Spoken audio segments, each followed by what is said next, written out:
It's a public holiday here in Nigeria, but for us here at News Central on Breakfast Central, it's a regular work day, but a little bit of difference, or you could say a spice that's just been added to make it nice. Welcome to Breakfast Central, and I'm Joe Hansen, thanking you for joining us as usual. I'm not alone, I've got the team here with me, but I must tell you that if you are one of those saying Happy Children's Day, and you are 60 years of age or even above, well, just take note. You're still a child. Like they say, we're all child or children of God.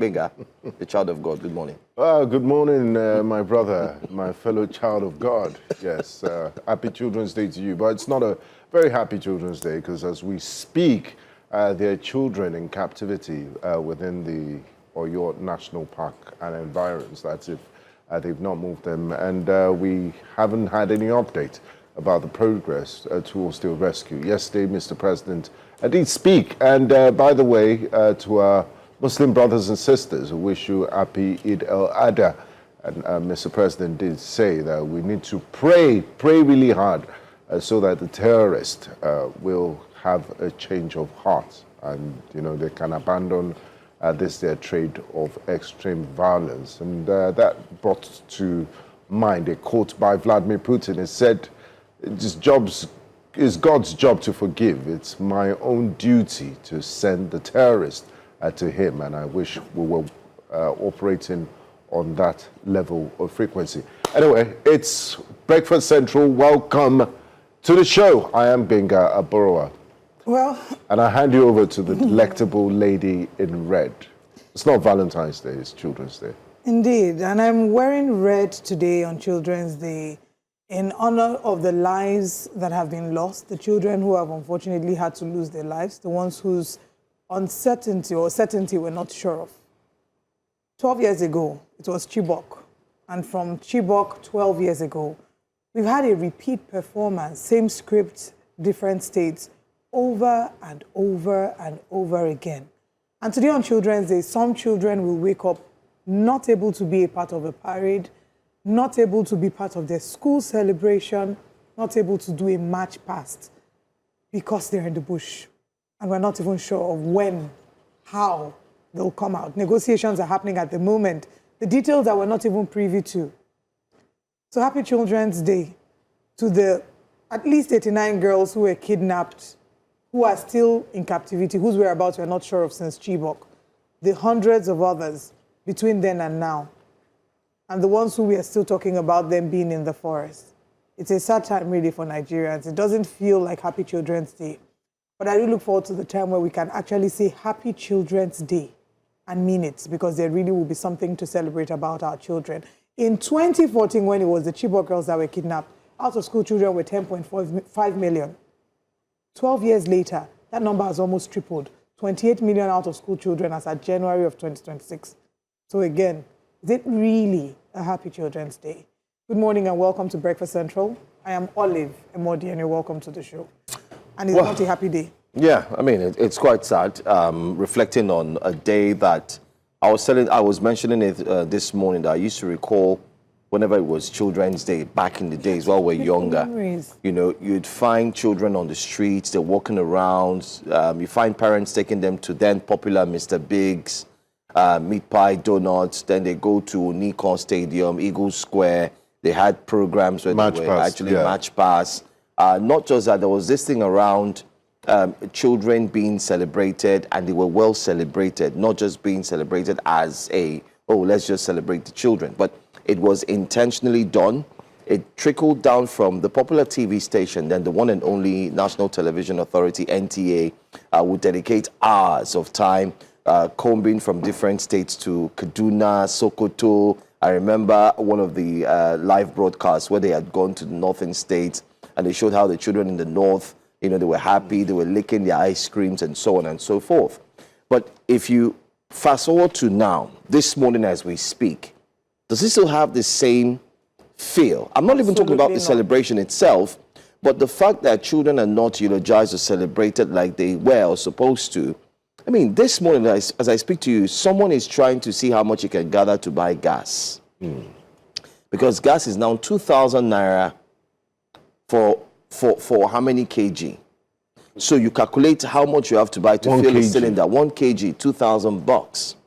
This morning, some children are no longer going to school because the parents can no longer afford the school fees. This morning, some teachers have said to themselves, listen, if our salaries are not reviewed after this period, we're not going to do any more.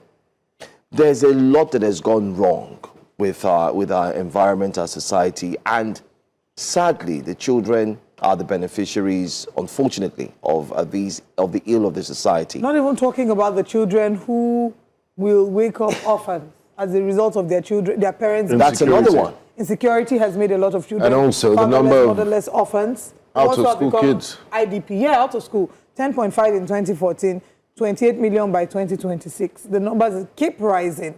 I was reading a report by the Punch newspaper where they had interviewed some parents and witnesses on the condition of anonymity. As a result of this kidnap that happened in Oyo State, they said that by the next day, the children in school were not up to 20 in the whole school. That parents have said they will feel safer to have their children with them at home. In a country that's already battling high levels, high numbers when it comes to out-of-school children. And we know the importance of education. So already battling high numbers of out-of-school children, insecurity worsens that, because as a parent, you think to yourself, how would I feel safe knowing that my child is in school and that terrorists can spring up anytime with bikes and take them away? We also want to hold a candle for the teachers, too, who have been kidnapped in the course of doing their work. The man who was beheaded. I refuse to see that video. I've been avoiding a lot of the videos as much as possible because I knew that they would traumatize me. And I've seen, a number of people come on social media. I must applaud the public figures, celebrities and social media influencers who have lent their voices, who have refused to keep silent and who continue to call out to the government, because it's not enough to pray. We must hold the government to account. And when Mr. President says we should pray for the terrorists to have a change of heart or a change of behavior, I wonder what that will mean. I still don't believe that the president actually... Yeah, I really don't want to believe that as well. I really don't want to believe because these terrorists are meant to be dealt with. There's no prayer. Because when, in the height of the insurgency under President Goodluck Jonathan, former president, this current president didn't tell him that, please, let's join hands together and pray. He said, deal with it. The buck stops at your table. So I wonder where this appeal to prayers come from. I'm not negating the effects of prayers, but God has given us the brains to and the intellect to do what we need to do in order to fix situations we find ourselves. So appealing to prayers at this point doesn't inspire a lot of confidence in Nigerians from the Commander-in-Chief of the Armed Forces. I just want to highlight before we go straight to our wake-up conversation. We have kids who are in the hands of kidnappers as we speak this morning. Remember, we still had kids who were kidnapped in the north a few months ago. Nothing has been said about, even though ultimatums were given by the kidnappers. The reactions are what Nigerians are worried about. The Senate President said, don't worry, it's always election season, it's security heightens. After election, it will stop. If we go through the numbers. The NSA says, Army, security operatives, agents, do your best to reduce, not stop, but to reduce the incessant attacks, bring it to a barest minimum. I mean, you start to wonder, okay, what's really going on? And all of a sudden, experts are now saying that there's more than what meets the eye. That what we hear and see, there's a lot that's behind the scenes that we do not know. And just not too long ago, a government, a politician, one who works with the governor of a certain state, was caught and identified as one who is a sponsor of terrorism. That's another big story in the news. And the governor said, listen, he has been suspended. A special assistant to the governor, he has cars. They found out that behind the scenes, he's sponsoring the terrorists to go ahead and kidnap and cause havoc. And yet, in a country like Nigeria, this man has not been brought out. I've not seen the judges. I've not seen him taken to court, but I've seen Justice Crack. I've not seen the SSA. That's a story we're also going to highlight. He hasn't been taken to court. I've not seen the judiciary raise its head and say enough is enough. I've not seen the soldiers, the military, handcuff him and drag him like they've been dragging Justice Crack and the likes. Nothing. Everywhere is quiet. And then finally, the federal government releases 40 or 80 names of terrorist financiers. And the names are John Mark, Uche, Who are those? Random names. Michael, Eugene. But how? What's going on? Just to mention that the official theme for International Children's Day 2026 in Nigeria is Future Now, promoting inclusion for every Nigerian child. Before we talk of, the future now, we're looking at them being able to afford the basics, just being able to leave the state of the Nigerian child is it's not the best. I'm looking at some numbers and running through them just makes my heart bleed. So we look at the Chibok girls, 276 taken from their dormitory till today, at least 89, we don't know if they're whereabouts. Then there's the Dapchi girls in 2018, 110 girls, Kankara 2020, Jangebe 2021, Kagara 2021, Kuriga 2024, Niger State November 2025, about 303 teachers and 12 students. We also have then this most recent one where a child as little as 2 years old is in the hands of the captives. It's not a great time. It's a really sad time to be a Nigerian child. And we'll continue to use our voices and our platforms to advocate not just for the inclusion of the Nigerian child. Before you can talk of inclusion, at least let the child be alive and be safe. To talk about the safety, the welfare, and the inclusion of the Nigerian child. So one day our Happy Children's Day would actually mean it. Let's not get into politics. I mean, politics. Tough stories. I mean, you can't. We're bringing you updates from the ADC, the party that was set up to be the coalition that was initially set up. The world's most beautiful bride. That has now become relegated to the corner, even though they would argue differently. It's another day of political drama, of course, as the ADC continues the coalition of results of its just concluded presidential primaries yesterday. Former Vice President Atiku Abubakar appears to be in the early lead in the yet-to-be-concluded exercise, as he seems to be securing victory in several states, including Edo, Imo, Anambra, and Ekiti, with overwhelming margins. But the story doesn't end there, as his rivals, Rotimi, Amaechi, and Mohammed Hayatu-Deen, are crying foul, rejecting the outcome of the exercise. While Atiku has so far hailed the process, Amaechi and Hayatu-Deen allege that the process was marred by irregularities and manipulation, insisting that the primaries did not reflect the true will of ADC members, a rejection many political observers believe could set the stage for more internal disputes in the party and possible legal battles challenging the outcome of the primaries. The coalition of results was paused at some minutes past 11 p.m. yesterday, with the final results expected to be announced at 8 p.m. later today. Whoever emerges the presidential candidate of the ADC is expected to challenge the incumbent president, that is President Bola Ahmed Tinubu, in what could be the keenly contested race in next year's general elections. Bear in mind, whoever emerges the winner also has the other camps to face. That is the Dumebi Kachiku-led camp, as well as the Nafiu Balagombe camp, who also have their own quote-unquote presidential candidates. So the ADC, fragmented within itself, has a battle, not just to face externally, but first to deal with internally. So we will be sharing with you their updates, but just to mention that you can head on to YouTube to drop your comments. We'll take comments on YouTube in a moment. But let's share with you what the former governor of Rivers State and former Minister of Transportation, Rotimi Amaechi, had said regarding this. He put out a tweet. He says, "I reject the concocted results of the ADC presidential primaries." I can imagine that rejection being said like this, with his two fingers over. He said, "I reject it." Following reports of widespread voter disenfranchisement in most parts of the country during the ADC presidential primaries yesterday, I unequivocally reject the concocted results being announced. I had initially stated I will only accept the outcome of the primaries if the process was free, fair, and transparent. And I stand by my word. I will not accept results from a process that does not reflect the values that the ADC had pledged to uphold to rescue Nigerians from the impunity and gross mismanagement that our country is currently facing in the hands of the ruling party. There's no way that about 80% of members of the party were not allowed to vote, and you expect me to accept such results? Then what makes us different from the others? The whole idea of the ADC was to give the Nigerian people a platform to amplify the voices of the downtrodden and make Nigeria a better place for everyone, irrespective of background, ethnicity, or religion. That is the tweet, official statement of Rotimi Amaechi. He says, a party that criticizes the ruling APC and INEC for vote buying, rigging, and writing of results cannot be engaged in vote buying, writing of results, and other electoral malpractices that lead to the disenfranchisement of voters who are party members. This is not acceptable. Right Honorable Chibuike Rotimi Amaechi. Then, Mohammed Hayatu-Deen has also rejected it as well. Well, Hayatu-Deen says, I will not be attending the announcement of the ADC presidential election results today. I am concerned by reports from across the country of widespread vote rigging, some of which I myself observed. I will therefore be taking advice on my next steps.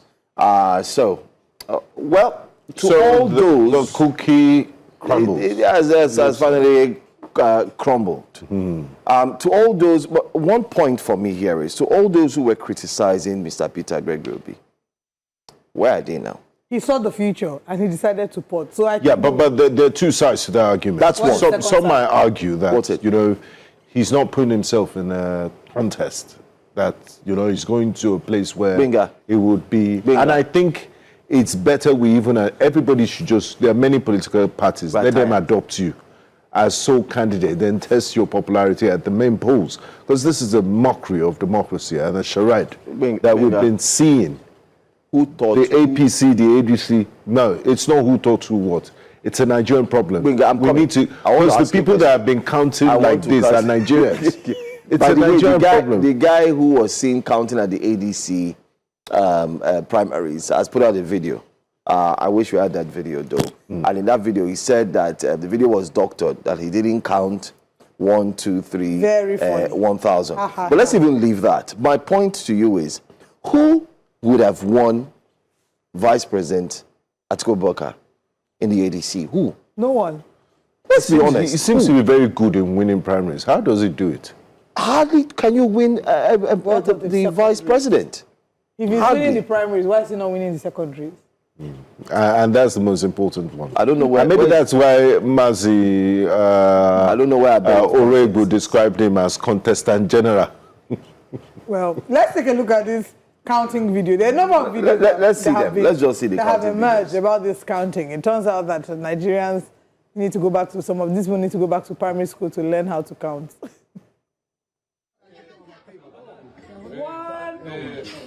2, 3, 4, 5,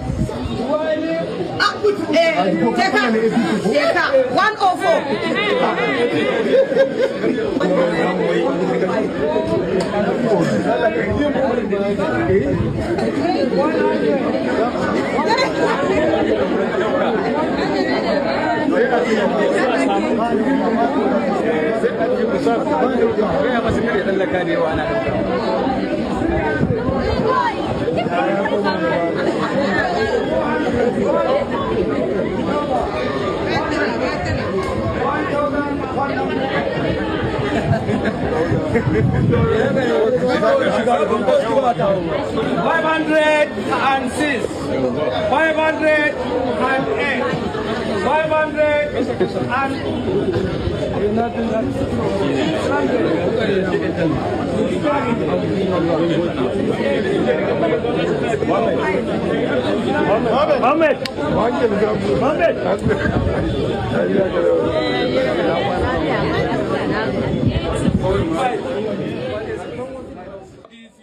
Issue that we're not even highlighting is their accreditation, membership cards. Any random person can just come on the queue and then they count.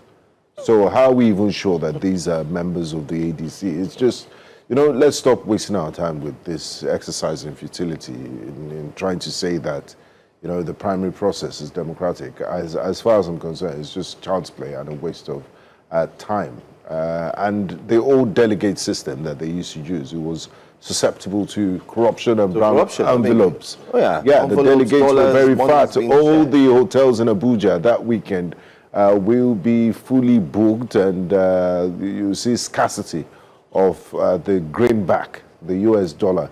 But now it's more open, and we don't seem to get it right. So I wonder how we're going to make progress in governing ourselves in just something as basic as organizing primaries that are free and fair. Intra-party primaries. It's a sad day for Nigeria's democracy. right. Very, very sad. Before day. we take comments on YouTube and then head to X, it's just to mention that we're waiting for the official announcement, but so far from what we see, Hayatu-Deen Abubakar is taking the lead in the numbers. At least Rotimi Amaechi did win in his own base. In some parts, of the country, he did win in his own base in Bayelsa, for example.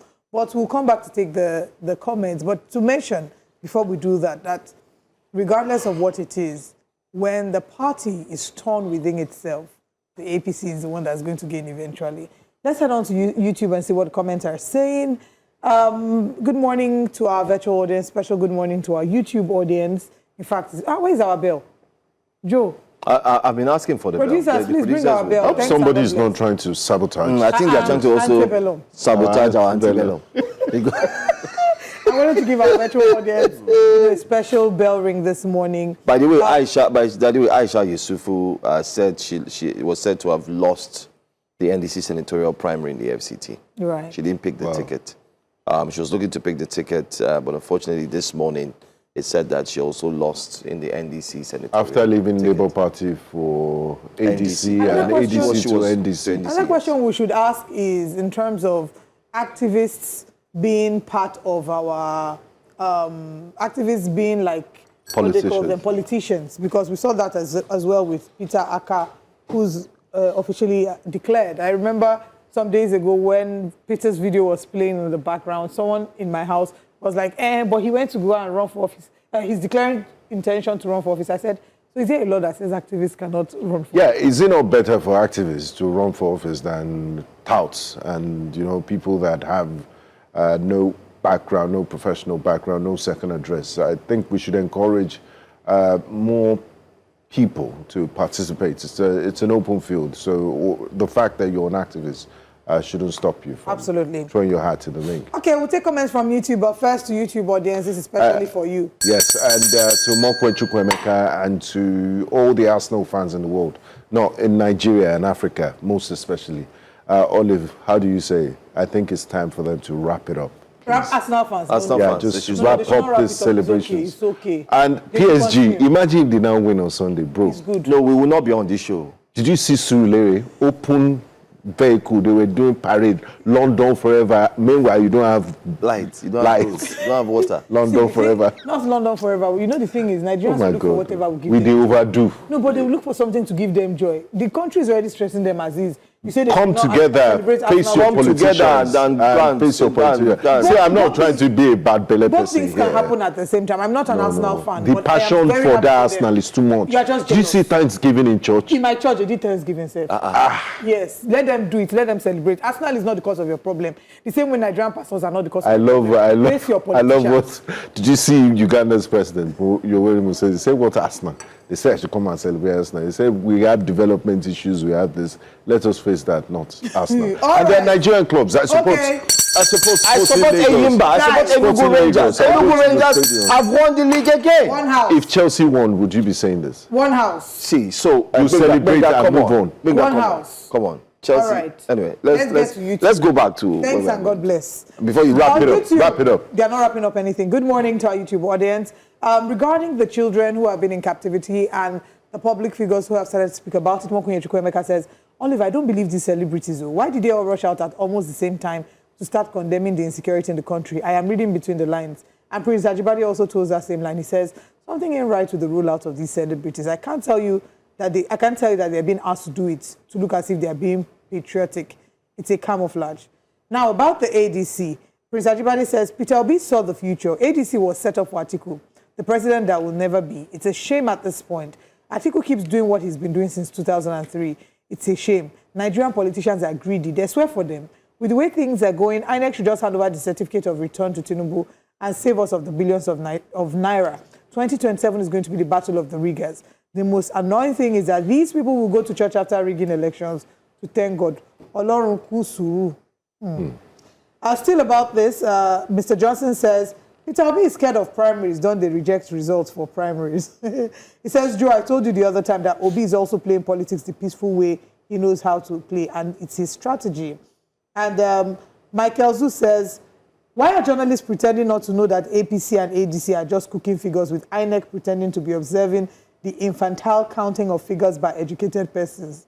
You ask me now, who I go ask? Nejison says, you asked the right question. Who will win Atiku in primaries? And you people who are saying Peter Obi should not run. Peter Obi saw the future and ran away. If now you uncle. What's that song? Sorry, pam pam pam. Sorry.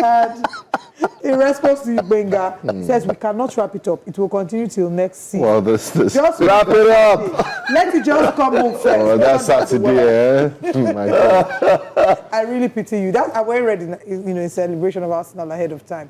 Let's now head to X and see what Nigerians are saying about ADC and their primaries and what's going on with the David Mark-led faction. Our first tweet this morning on X. Producers, thank you. Peter Obi would have been distant fourth if he... Distant fourth. If we calm down now. And that's the truth. No, I don't think so. Distant No, why fourth, not? okay. Maybe Okay. maybe He would second. have- Maybe second. He would have been second, not distant So fourth. I don't agree. Hayatu-Deen would have been distant fourth. Yes, Hayatu-Deen would have been distant fourth. We told you people, ADC didn't prepare for any primary. Atiku has been the candidate from day one. Peter Obi figured it out and asked for a transparent primary. They said consensus and he left them. It's simple, Everest says. Arthur Rich here says ADC means Atiku Democratic Congress. What kind of comments is this on Children's Day? Is this child's play? Arthur Rich, why? There's a reason some of us will keep doing what? Some of us Can we will please put keep- back that can we keep tweet? put it back? Can There's we a put it reason some of us will keep pushing back? for For a system that works. a system that works. Of course, all this drama is because of that reason.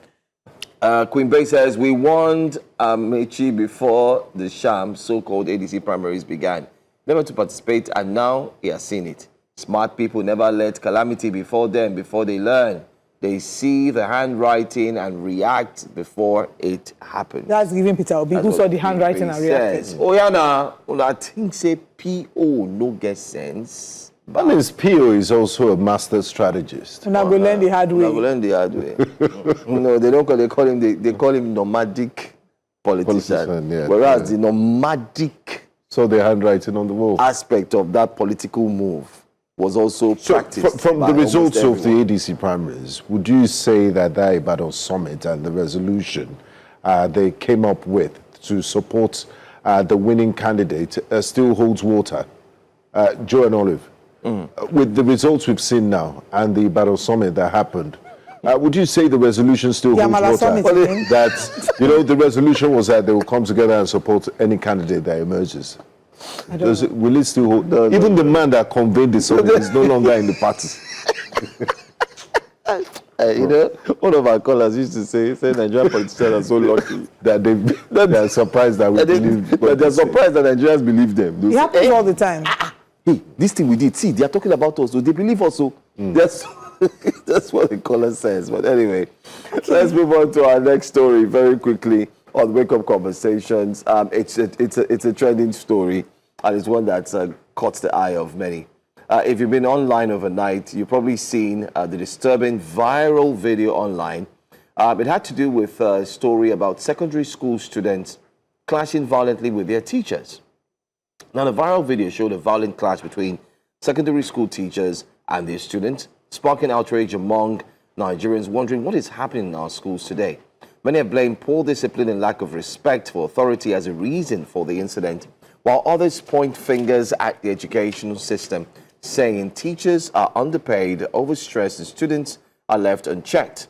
But let's warn you, before we put out this video for you to see, you might be triggered or disturbed, but it is the reality of what did happen and was quickly recorded and put out there on social media with a statement made such as students fighting with teachers during punishment, or better still, students in altercation with teachers. Take a look.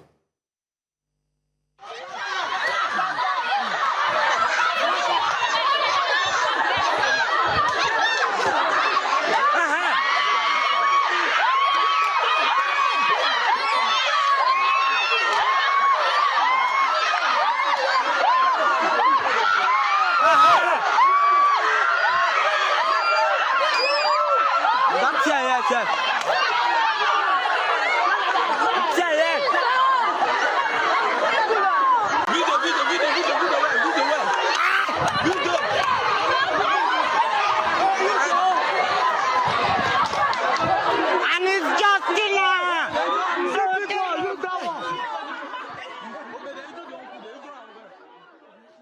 Okay, so with that video online, that brought a lot of questions to the fore. One of the tweets and some of the conversations I saw online was, what is happening to our children, especially today, which marks Children's Day?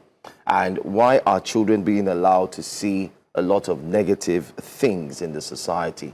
But then again, let's go straight to X and see what Nigerians are saying about that viral video. Let's see how Nigerians are reacting to that as well. On X, we do have Dr. Wiki of Ilori. Says the level of disrespect between students and teachers these days is honestly becoming disturbing. Society that stops respecting teachers slowly goes on to say starts weakening its own foundation. There was a time many students feared even raising the voice at teachers, their voices at teachers. Now we're seeing physical confrontation, something seriously changing socially and morally. That's what is said. Let's see if we have more reactions on that. Damaturu says public secondary schools are not good for your kids. Says who? That should be a debate, though. That should be something to look into. Public secondary schools, he says.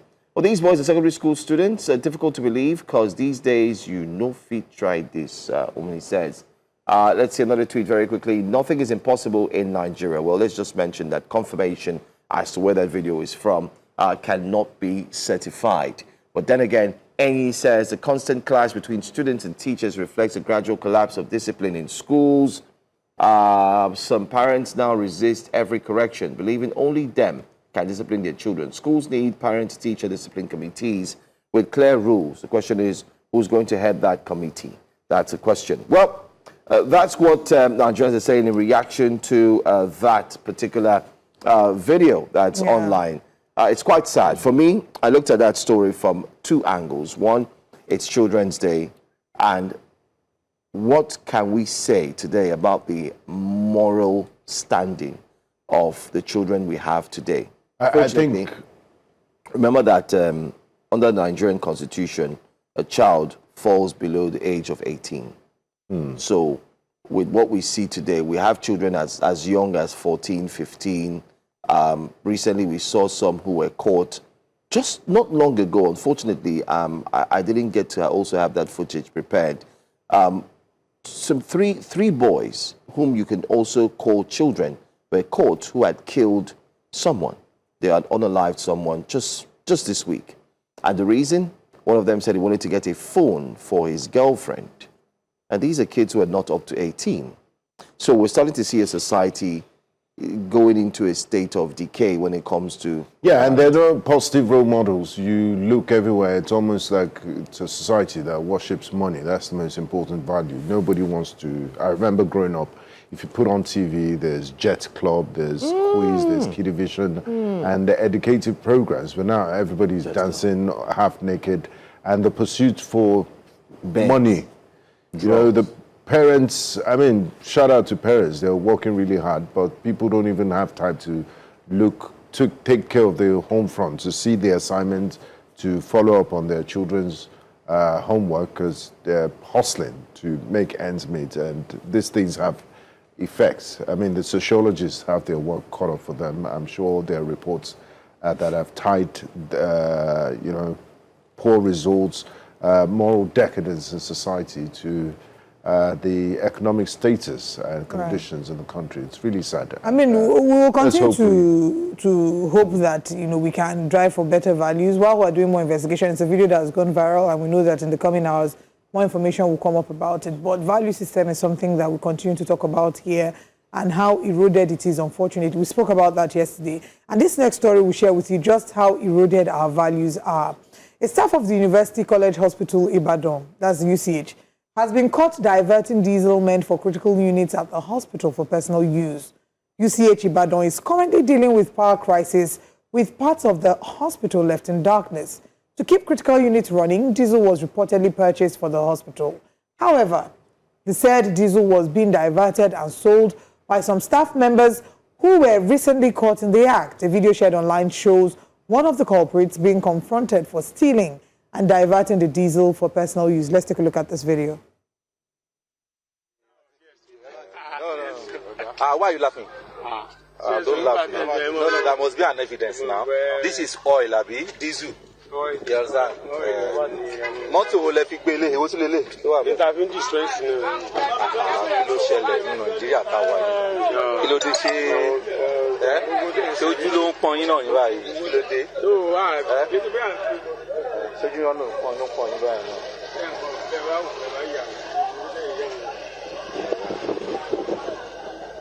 Ṣé o fẹ́ máa wá ìmì àbí máa toast mi? Máa ìpinnu mi ní láti respect ara rẹ̀. Ẹni ẹni mò ń sọ fún un pé ẹni. Hey, come here now. I'm not joking now. Ṣé màá máa ṣe é tí mo wáyé ni? Kí ni ò dá mbẹ̀? Kí ló fẹ́ fi all diesel ṣe? Òun ló ní àbí òun ló ní kó gbé àbí? Wáyé tí wọ́n ṣe bá wà? Mo sọ fún wọn bí Sadébìlì àwọn kan bá débi mo sọ pé kí wọn nígbà tó fi máa ṣe jáde. Kí ló ṣẹlẹ̀? Ó yá kí ló ṣẹlẹ̀? This one ibùdó tí ń ṣe? Where do you work? Lab. Then what concerns lab and diesel together? Tani, Cheni. But this person says you are the one that told him to drive you out to carry it. You are not working at the store. What's your business with diesel when you are not working at the store? You are not a storeman, not a driver. And what are you not doing with diesel? Can you imagine? Ṣáájú ìṣẹ̀fẹ́ gbé jáde lélẹ́yìí. Ní Nàìjíríà yìí, tàdé ń pariwo pé usage ò níná, kò ní gbogbo ẹ̀. Ṣáájú ìṣẹ̀fẹ́ gbé jáde lélẹ́yìí kò dáa. Kí ló ṣẹlẹ̀? Kò make sense, sincerely. Ẹ wá dùn ìṣẹ̀fẹ́ gbé jáde ní UCH.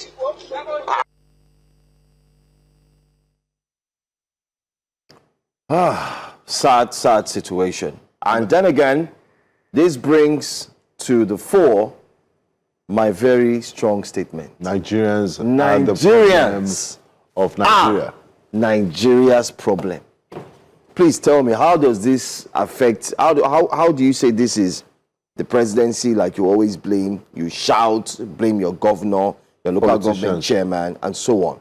This is a university teaching hospital, a prime one at that, highly respected, illustrious, if you want to put it that way. And then you have staff. And look at, you are stealing diesel. Not just that, this isn't the first time that this probably has been going on, because they have a strategy. I can tell you that the man who caught them and had a confrontation with them, possibly, I may be wrong, but I stand to be corrected, only forms about 20% of what is left in Nigeria, or Nigerians who will stand for equity, justice, value, morality, and the need for doing what is right. I kind of agree with you. The remaining 80%. Even Nigerians that shout and criticize the political class, they are not criticizing the system for what it is. They're just waiting for their turn to eat.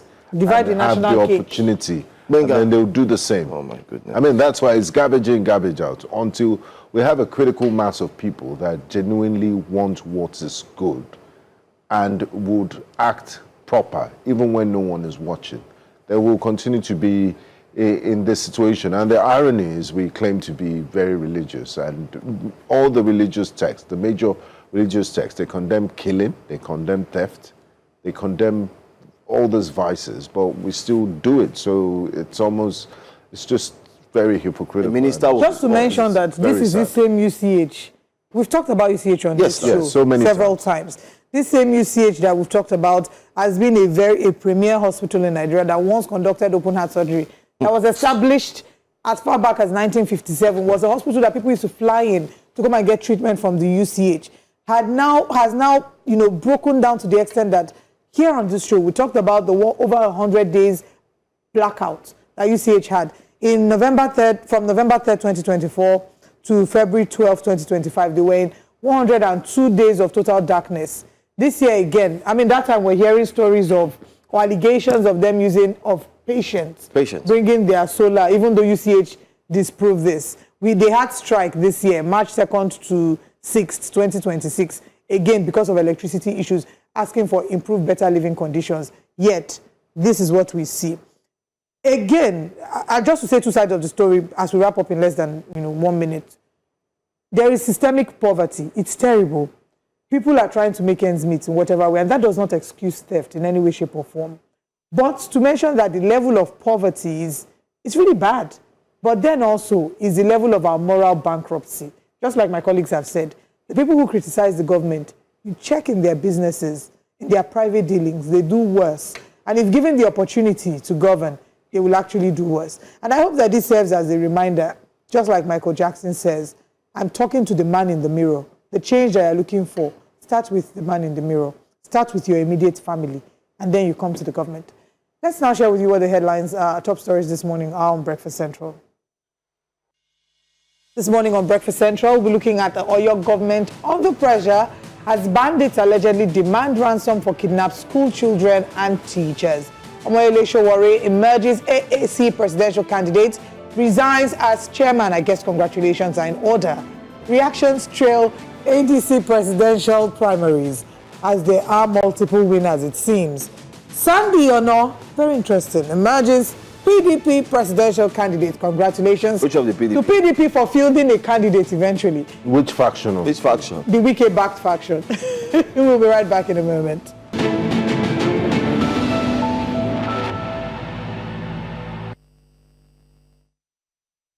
The abduction of 39 students and 7 teachers from Community High School in Ahoro, Esinle, Orire local government area of Oyo State has taken a more troubling turn, with reports that the kidnappers are now in direct negotiations with the Oyo State government over a ransom demand being kept on the wraps. The incident, which reportedly claimed the life of teacher Michael Oyedokun after he was beheaded by the abductors, has intensified pressure on both the state and federal governments to secure the safe return of the victims. Security agencies, including the police, military, and DSS, are said to be coordinating rescue efforts with helicopters and military jets now conducting surveillance operations over forests believed to be linked to the kidnappers. The attackers once again triggered national concerns over the worsening security situation across the country, particularly in rural communities. The factional PDP Board of Trustees, led by Senator Adolphus Wabara, and the party's interim National Working Committee, headed by Kabiru Turaki, are now calling for a complete overhaul of Nigeria's security architecture, while Yoruba Nation activist Sunday Igboho says he is awaiting federal approval to formally launch the Iru-Ekun security network to help tackle kidnappings and violent crimes across the southwest. Well, joining us now for this conversation is the Oyo State Police PRO, DSP Ayalade Olayinka joins us. Thank you so much for being here. Thank you. All right. Can you give us an update? Where are we now? What's the latest? Has there been any headway?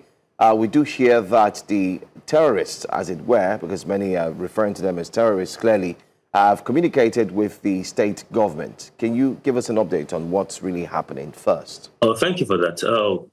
Boss, there have been progress made on the operational front, in the field, together with other security agencies, on a daily basis, carrying out operations. Like 8 arrests have been made so far, and more arrests have also been made to and those arrested and in custody. And they, of course, are assisting in ensuring that the rescue operation ongoing in that area it's successful. So the active investigation is on. As for whether they have made contact with the state government, I'm not a spokesperson for the state government, so I wouldn't know how to react to that. But for me, we as a security agency, we are carrying out our operations, and the Commissioner of Police, CP Abimbola Ayodeji Olubenga, PSM and IPS, have directed that no efforts should be spared in ensuring that the safe return of these kids. Thank you very much for that. And we definitely are aware that you're not a spokesperson for the state government, but we need you to help us clarify, because the information we have received is that the terrorists have refused to negotiate with anybody but the government. Is why we need some clarity, and we know that the police is very actively involved in the investigation. So is that position correct? The police is very involved in the operation. For negotiation, the Nigerian police force do not participate in negotiation of any kind. Of course, in cases like this, we are not part of any negotiation. So I'm not sure. Of course, I don't know where you get your facts about ransom being negotiated. I'm not aware of that. But all I know is that we set up a joint operational room at the police headquarters here in Elele, where all service commanders monitor the activities on the ground. And I can assure you the boots on ground are doing well, and we don't know the stance that we have these kids back on earth. Now, DSP, you did say that on the operational side you're making progress, arrests have been made, but the parents of these loved ones are grieving. I mean, they've spent close to 2 weeks or even more in the den of these kidnappers. What sort of progress are you making that has not led to even the rescue of a single child or anyone that has been kidnapped? Nigerians will be wondering that's not progress. What they want is for these children to come back home. Thank you. Like the last time I was here, I told you that, of course, these kids are with them, and we are not looking at rescuing one, we are looking at rescuing all of them, and that is what we are going to do. We are working together with other security agencies and our local collaborators who have been assisting in ensuring that we have all these kids back. So efforts are ongoing. The very fact that we don't have them now does not mean in the next 2-3 minutes we don't have them. But I can assure you, efforts are being made. We are not spending any effort. We are doing everything possible to ensure their safe return. So, and just, piggyback off the question that my colleague asked, why, I mean, as a parent, I imagine the sheer horror of knowing that every day they're waking up without any information about their children. So in terms of the efforts that are being made, is there a way in which this effort is being communicated to the parents so they do not feel like they're being left in the dark?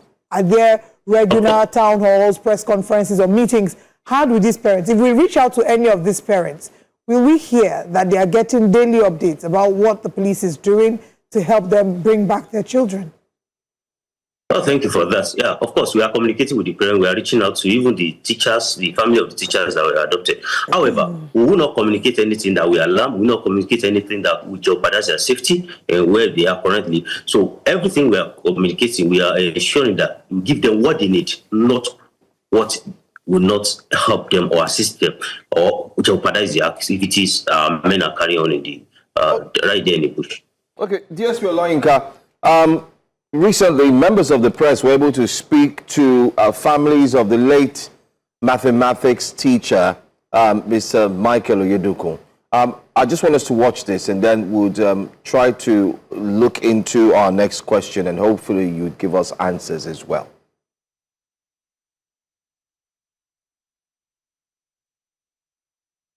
When things of this happen, they should contact the family members. That place, going there is strenuous enough. When I was there, I was crying in the car that, so this way, my wife is coming all the way from this place. Anytime she comes, she's complaining of back pain. So the other day that they have to rest is just useless, because you have to relax from the pains of... So she go every day? But which day of the week did she go? Monday, Wednesday, and Thursday. From? Ibomosho here, to that place every day. On those days.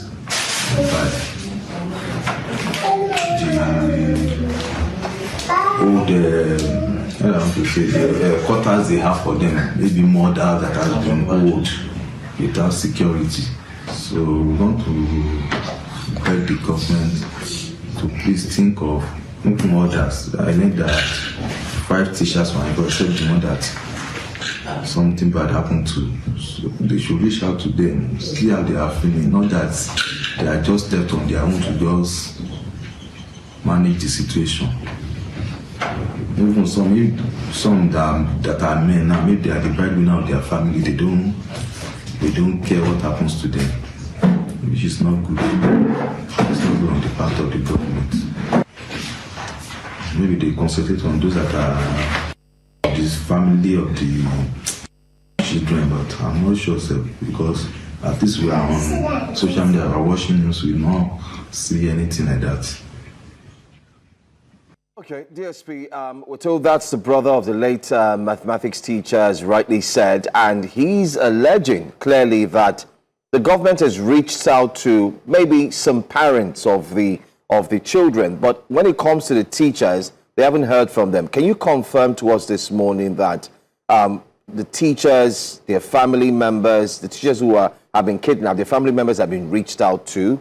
And secondly, at what level? Is it just the state level, or are we also seeing the federal level reaching out to these ones? Because we did see the IG of police, he was there, but can you confirm to us these questions?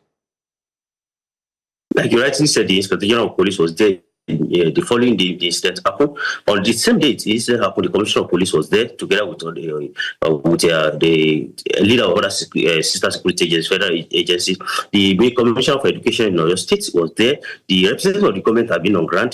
Even in the theater of operation there, the representatives have been there, and they've been meeting with the family. Of course, I cannot independently verify what this individual have said, but I can assure you, both at the federal level and at the state level, we've reached out to the family. We've been talking to them, and we'll be giving them daily updates. But like I told you earlier, we do not give information that we believe will not assist the family or will jeopardize the ongoing operation. So, but we'll be reaching out to them. We'll be reaching out to them, both at the federal and the state level. The state government have been, the men are on ground there. They have always been talking to the family or both the teacher and the students that are in captivity.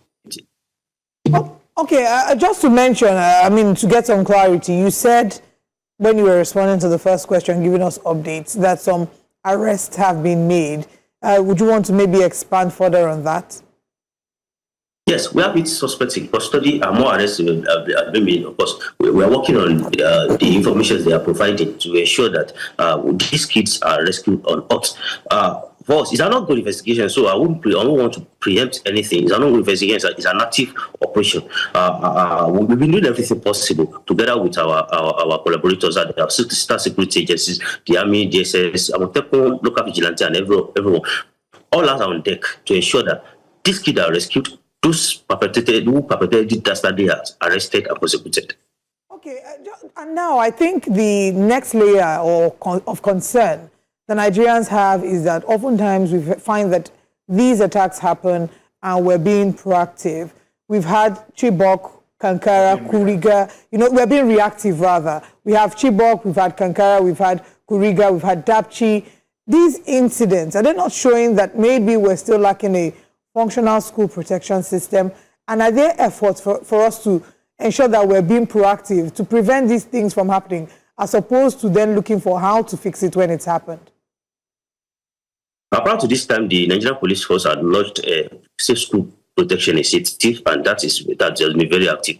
However, the fact that this happened does not mean there have not been proactive efforts being made to ensure that incidents like this do not occur. However, the Commissioner of Police have directed that a total review should take place as soon as this operation is over, as soon as they are rescued on foot and they are united with their family. That the intelligence gap that have led to this must be properly audited and questions asked as to know way forward, as to know that what we're doing to ensure that this does not happen again. And I can assure you, going forward, this will not happen again. Now, JSP Olayinka, we're in the southwestern part of Nigeria, and there are community efforts that assist the police. One of such is the Amaechi Corps, which cooperates with the members of the Nigerian police. And we've also seen, because of this repeated attacks, there's been more calls for state policing and even private individuals. One of such is Sunday Igboho. He's calling for the proposed Iru Ekun security network. Should Nigeria formally expand community-based security structures, or is the Nigerian police capable of, handling this sort of situations alone? The Nigerian police force is capable of maintaining security in Nigeria, but I will tell you that the Nigerian police force will support any agencies or any agency that is formed out of the National Assembly. As to our discussion about state police, I don't think that discussion is right for me, but of course you can take that to work with the first PRO and first secretary. All right. Thank you very much for joining us this morning. We hope that the next time we speak with you, we'll have updates in terms of it being positive that our students and the teachers have been reunited with their families. Thank you for joining us this morning. Thank you. Thank you. Thank you. This is still Breakfast Central. We're, of course, bringing you the updates on latest stories. We'll go on a very quick break to share with you what's coming up next, and then we'll move on to our next story. But coming up next in Breakfast Central, we'll be looking at the good news as Sowore has emerged, the AAC presidential candidate, Reactions have trailed the ADC presidential primaries, and we, of course, will bring in you highway security partnership updates.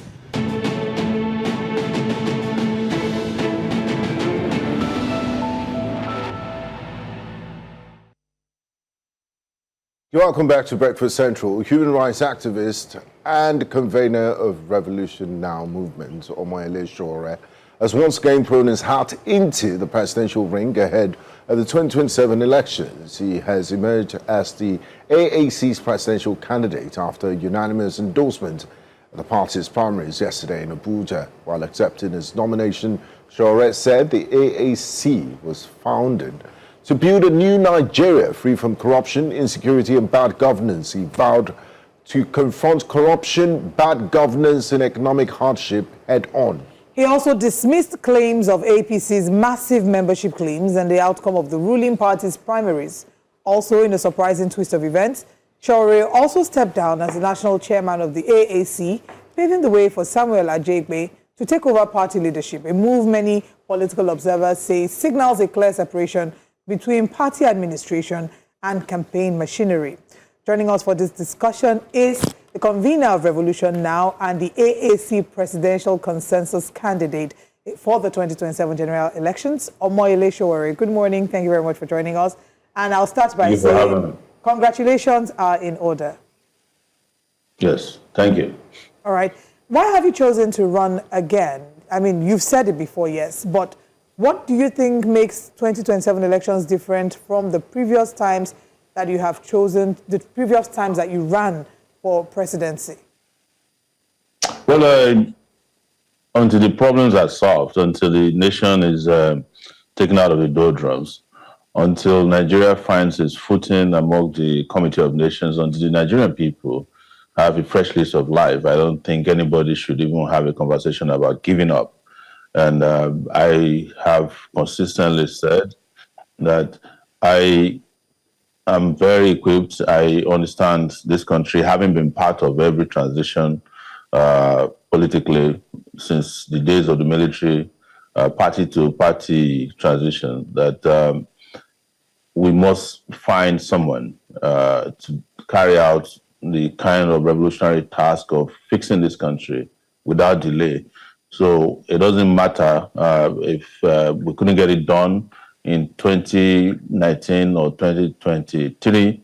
The best time is always now, when, of course, the country is crying for real leadership to help the country navigate itself out of this terrible situation it has found itself in every corner. Nigeria is besieged economically, in terms of security, in terms of the well-being and the welfare of its people, and in terms of even the standing of Nigeria as a nation in the world and in the country. Nigeria is falling apart, so it's high time we all get back together, ensure that we join hands and take Nigeria out of the terrible situation it is now. And you all know, I don't need to keep saying this, that the people who you are used to, who come around or who find themselves in position of power, have not been able to get anything done for us. And that's the reality of our situation in Nigeria today. Thank you very much, Mr. Sowore. Critics would say that, you've answered the why question of why you want to be president.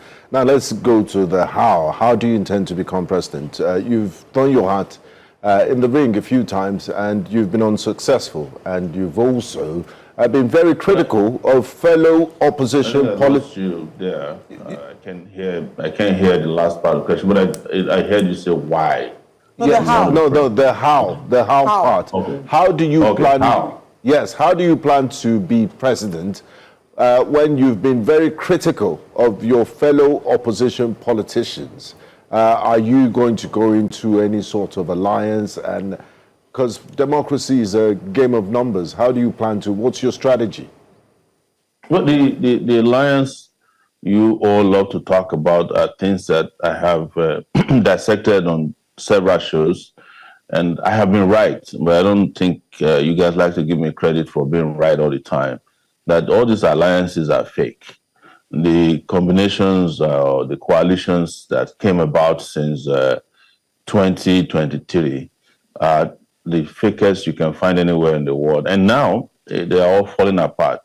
I remember there was a time I was in your show in Lagos, and the question was, oh, Mr. Sowore, why don't you go and join the ADC? That's the biggest coalition in town. And I told you there's nothing in ADC, just a bunch of desperados.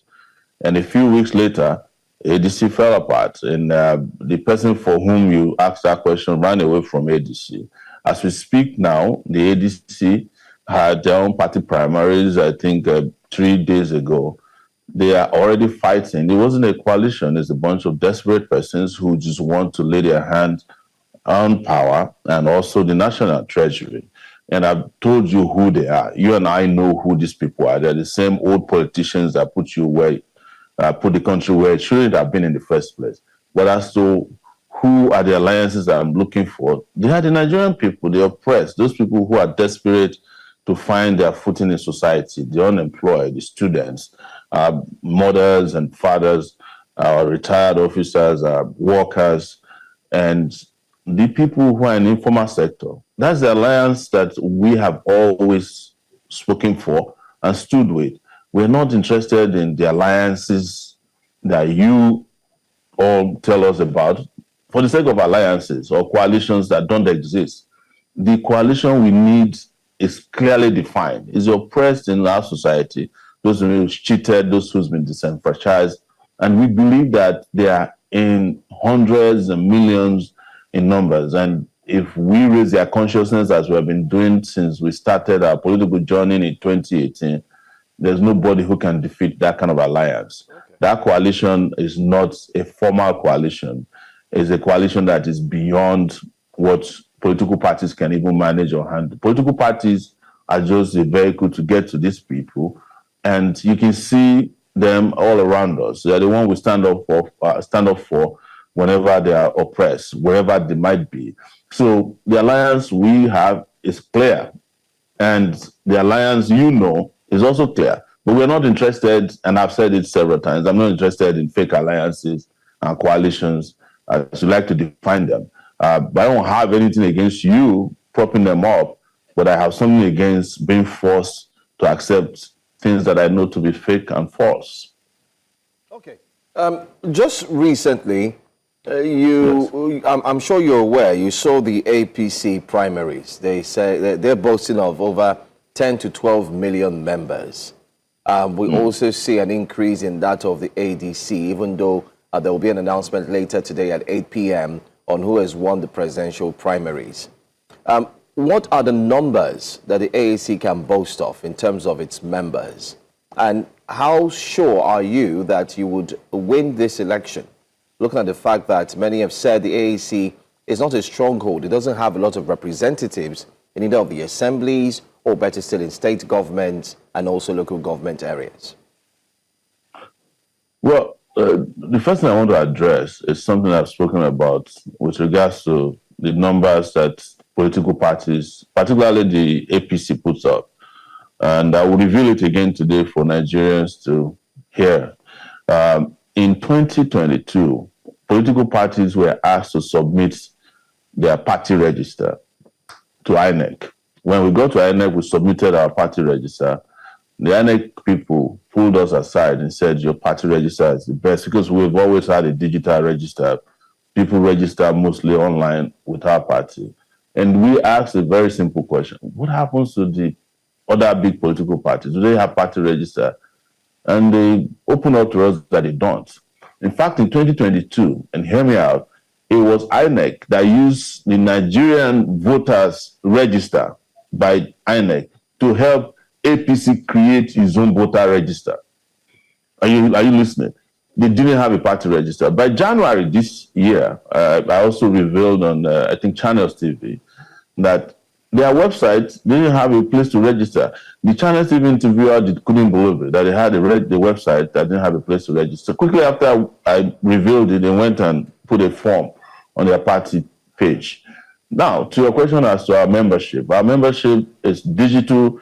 It is being updated on a daily basis. I think we have over 50,000 registered members, legitimately registered members in our political party. I'm revealing that to you. We don't need to exaggerate anything. But that's membership of the political party. It has nothing to do with voters. The political party is the platform with which you reach out to voters. There are over 92 million voters, and most of them don't even belong to political parties. Let's even assume that of ADC and APC are correct.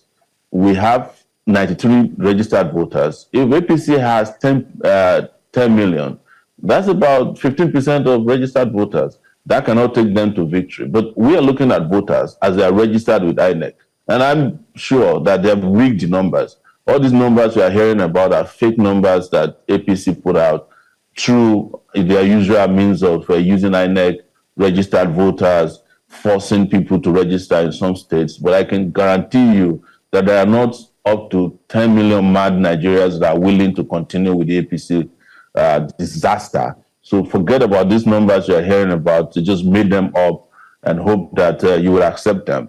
The real numbers for our party registered members that we submitted to INEC is what I've told you. But the real impact is, and people who are looking for change, revolutionary change, sustainability, progress and economic development and shared prosperity are in their millions. Those are the people we're in alliance with. That's what I have to tell you. If you talk about, I mean, from your response now, you've just said the APC is using the machinery of INEC, yet you're running for office in 2027. And it is still the same INEC that will be the judge of who will win the poll. So do you have faith in INEC? And if you don't have faith, what is the point of running? Well, faith is religious. Conviction is personal. There's nobody who will tell you that they have faith in INEC, except the political party that appointed the people in INEC, that is APC. But we have faith in the Nigerian people to liberate themselves, to say enough is enough, and that they do not want a continuation of a political process that is rigged against the public. I don't have faith in INEC. If I tell you I have faith in INEC, I'll be lying to you. But I have faith in Nigerian people to reject whatever INEC represents, which is the rigging of votes on behalf of the ruling party that appointed majority of their members. It's not only INEC, we have problem with the judiciary as well. But that does not mean, that will not make us disappear from the surface of our country. We must keep pushing until we get to that point of liberation from all the shenanigans that's become part of our political life. So do I have faith in INEC? No, and I've said it several times. Why am I running? I run because we need to run all these shenanigans out of town. And I believe that the majority of our people can upturn whatever INEC has rigged against us if we are serious and we're willing to lead you to that spot. We can win against INEC if they rig against Nigerian people in our large numbers. And that's why we are here. That's why we're a revolutionary party. Now, Mr. Sowore, several times you have consistently spoken about building a new Nigeria free from corruption and insecurity. But can Nigeria really be free from the cycle of corruption and insecurity that has bedeviled the country? Because it's one thing to speak from an opposition perspective. It's another thing to be in office and taste the pudding. I say this because the current president, Bola Ahmed Tinubu, was very critical of former President Goodluck Jonathan. He did say the buck stops at your president, Mr. Jonathan. Deal with the insecurity issues. Today, he's asking us to pray for insecurity so that the terrorists will have a change of mind. How do you plan to do things differently since you will still be working with Nigerians? Well, one thing we must understand is that if you want to change this game, you have to change the players. The players we have talked about are people who engage in political rhetoric. When Tinubu was saying, or do something about insecurity when Jonathan was in power, Tinubu was also in bed with Jonathan. Tinubu was a person who assisted Jonathan win election in 2011 when he allowed his political party, I think the ACN at that time, present Nuhu Ribadu. And it was just a smokescreen. He was working with Jonathan to help Jonathan deliver the Southwest. And that was how Jonathan became president after he shortly was acting president when Yar'Adua died. So whenever you hear anything from them, please don't believe it. These guys have a back channel through which they work with themselves. Those are just political rhetoric. But as to how to change the situation of things, but when you change the players, you change the leadership, we change strategy, tactics, and then we bring in people who are serious, people who are committed, visionaries, the country will change. There's no question about it. That's why we talk about revolutionary change. Ideas will make this country change. I have seen it happen, even without being in power. And you know, I say this often. I think I was in your studio talking about it when we were fighting on behalf of the police force, people in the police force, retired policemen and serving policemen, which has never happened before in Nigeria. And without being in power, we were able to immediately get over 100,000 policemen promoted. People had not been promoted for 10 years in this country. Without being in power, we pursued the police inspector general out of office because he was retired and he refused to leave. And that opened up opportunities for other policemen who otherwise would never have become IG, including the one that is there now, who also ought to have retired and leave. So we've had to do so many things that people thought were impossible. You know, when I go out to say somebody should not be in prison, I'm not in power. But you can imagine if I'm the president of Nigeria, you won't have prison congested with people who never committed crimes, who are in prison or who are caught up within lawfare.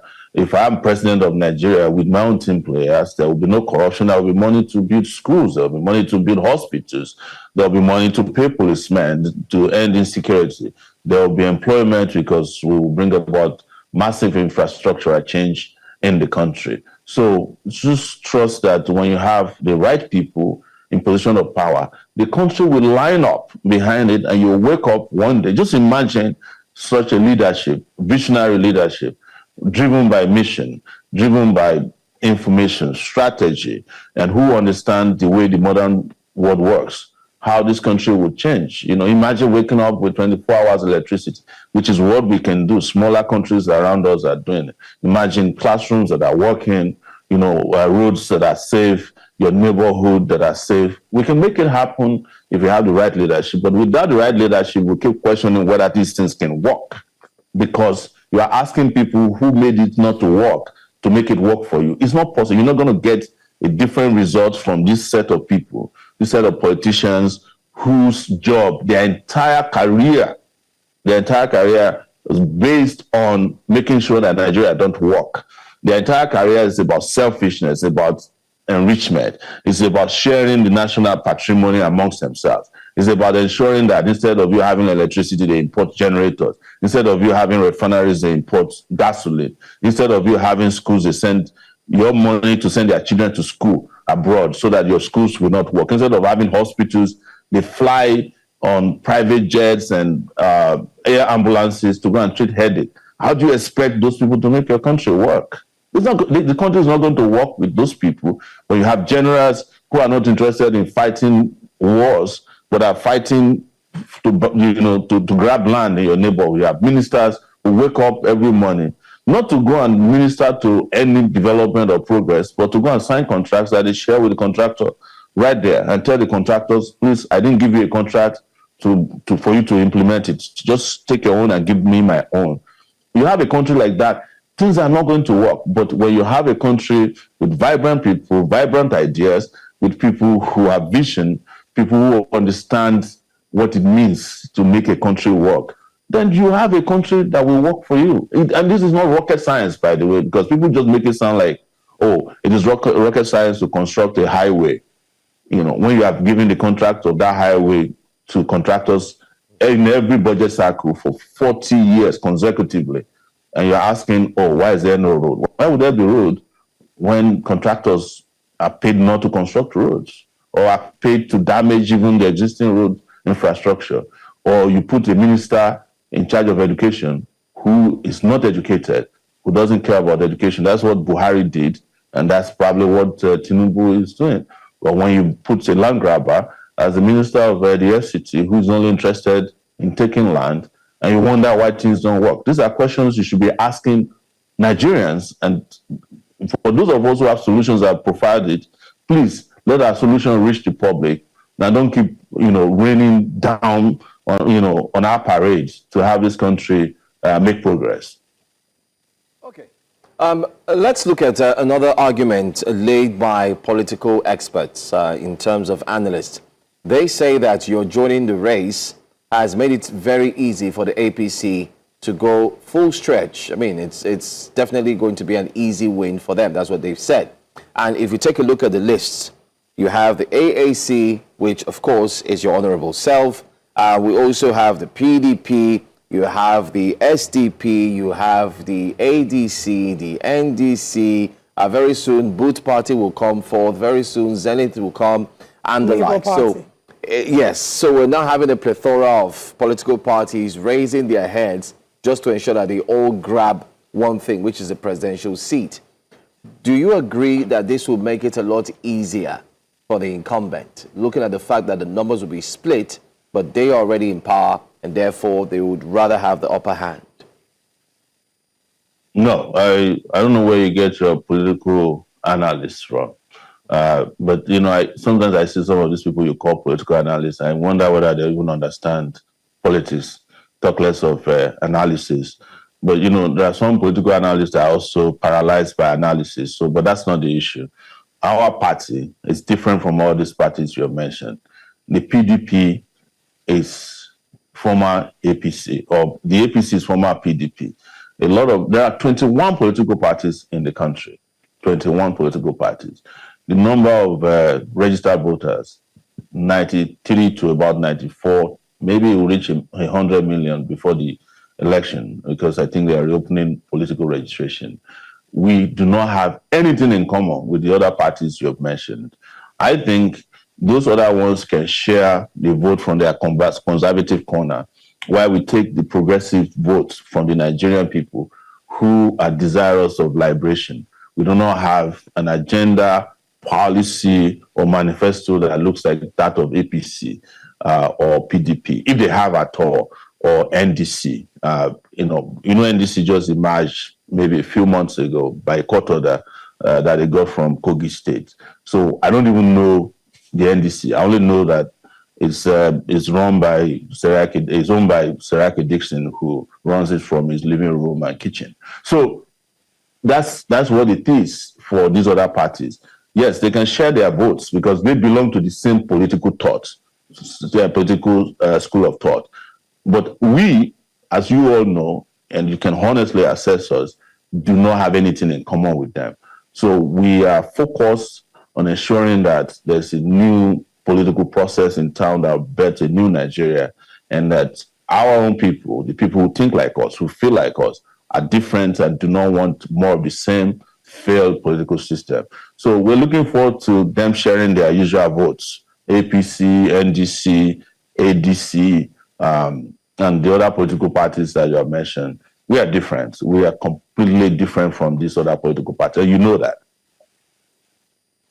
All right. Well, talking about being different, we'll get to see what your plans are in terms of build up towards the election. Once again, you are representing the AAC, and the elections is just a few months to go.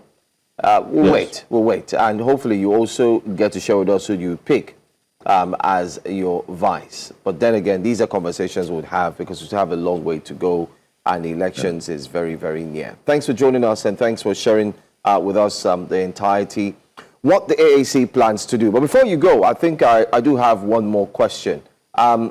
In terms of what's been happening in the judiciary, are you also bothered about INEC's resistance and trying to ensure that it doesn't change its timetable?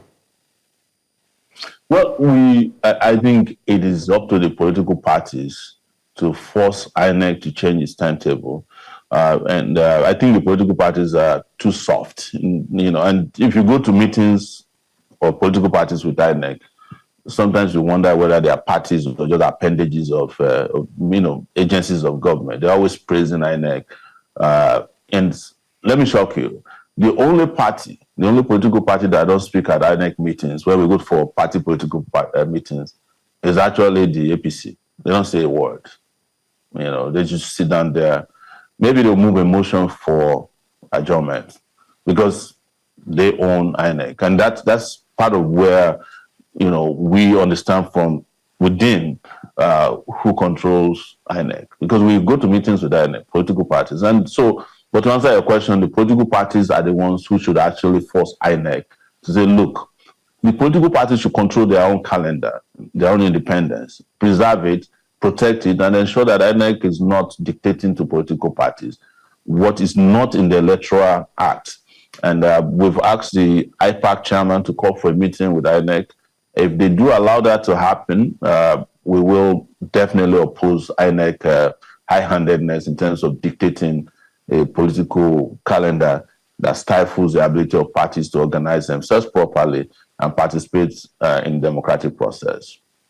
Or the parties may decide that they leave APC and INEC, two major political parties in the country, to go and hold the election. We'll see what happens. All right. As we wrap up, I also have a final question. If you would step aside for a bit from the office of presidential candidate, and let me ask you as a Nigerian about your thoughts regarding what is happening within the ADC in terms of the fact that it seems to be fractured within itself, and those who now say that Peter Obi saw the future, and that was why he left. What are your thoughts? Peter Obi didn't see any future. Peter Obi is a party hopper, and he has moved to the next, what do they call it? Airbnb, short renter, and that's his political way. You know, when he joined the ADC, and this question you asked is very important. I'm sure I was on your show, and everybody, especially social media people, were like, "Oh, Sowore, go and join the ADC, go and join the coalition." And then now they said they've seen the future. Why didn't they see the future of ADC from the beginning? It's because they are not principled politicians. They're just looking for a place where there are no primaries from where they can emerge and you know, try their luck. So there's no future in ADC, and I can tell you that there's no future also in NDC. It is just Peter Obi's nature to be a voyager.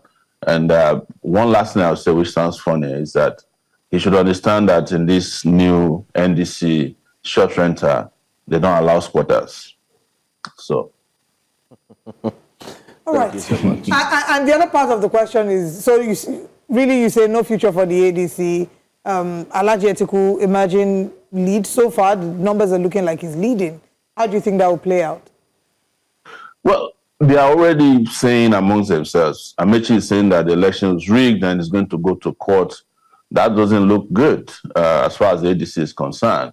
And even Hayatu-Deen is saying he's going to oppose the numbers.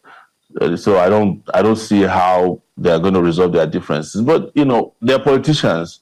All of these things you are saying with regards to the major political parties, they are smoke screens. At the end of the day, the ADC people are APC people. The ADC were APC people from 2014 to 2023. Those are the people you call ADC now. And some of the NDC people are mostly PDP people, some of the disgruntled APC people from whenever. So there's nothing new as far as the process is concerned. There's also a PDP, by the way. There's a shadow PDP. I think there are two PDPs now. One is going to present former President Goodluck Jonathan. I don't know if he's going to go ahead with it, because I heard his wife is very opposed to him running because she's supporting Tinubu, shockingly. And there's also another PDP that belongs to Wike's bedroom. So we don't know what's going to happen, but we focus on our messaging, and we focus on the Nigerian people, and we focus on our goal of liberation of Nigerians from all these people in these cocoons and silos of parties that ruined Nigeria up to this point. Now, finally, Mr. Sowore, before we let you go, at the end of the day, democracy is a game of numbers, and until you poll the highest numbers, you will not become the president of Nigeria. That's how it works. But the last time you participated in presidential elections in 2023, You polled 14,608 votes, and you finished 16th out of 18 candidates. Beyond the talk and beyond the activism and beyond the revolutionary spirit, do you plan to improve on these numbers to put you in the #1 office in the land? Well, let me respond to your opening statement that democracy is a game of numbers. But let me also tell you that democracy should be a game of legitimate numbers, not rigged numbers. When you read all these numbers to my hearing and to the hearing of Nigerian people, people laugh because we know how INEC came up with these numbers. And the people who usually refer to my numbers are the people who went to court for saying, well, we don't accept the numbers. So how do you accept my numbers and you don't accept their numbers? The person who polled second to Tinubu rejected the results. That's Atiku. The person who polled third to Tinubu, Peter Obi, rejected the results. So why are you accepting my numbers when we all agree that those numbers were not legitimate? So democracy should be a game of legitimate numbers. If real people vote, real results emerge, then we can have the conversation about these numbers. Otherwise, they're not legitimate numbers, and we should not be using them to have serious political conversations in our country. All right. Mr. Omoyele Sowore, thank you for joining us this morning and for always obliging us. We wish you the best. And the AAC, as we count down to the elections, we always say, let the best man win. Thank you for your time. Thank you.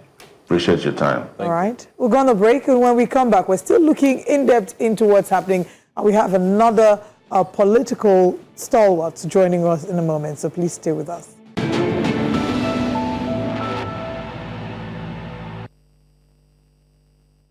Welcome back to Breakfast Central. Former Vice President Atiku Abubakar is leading the African Democratic Congress presidential primaries after results from 11 states showed him ahead of rivals Rotimi, Amaechi and Mohammed Hayatu-Deen by a wide margin.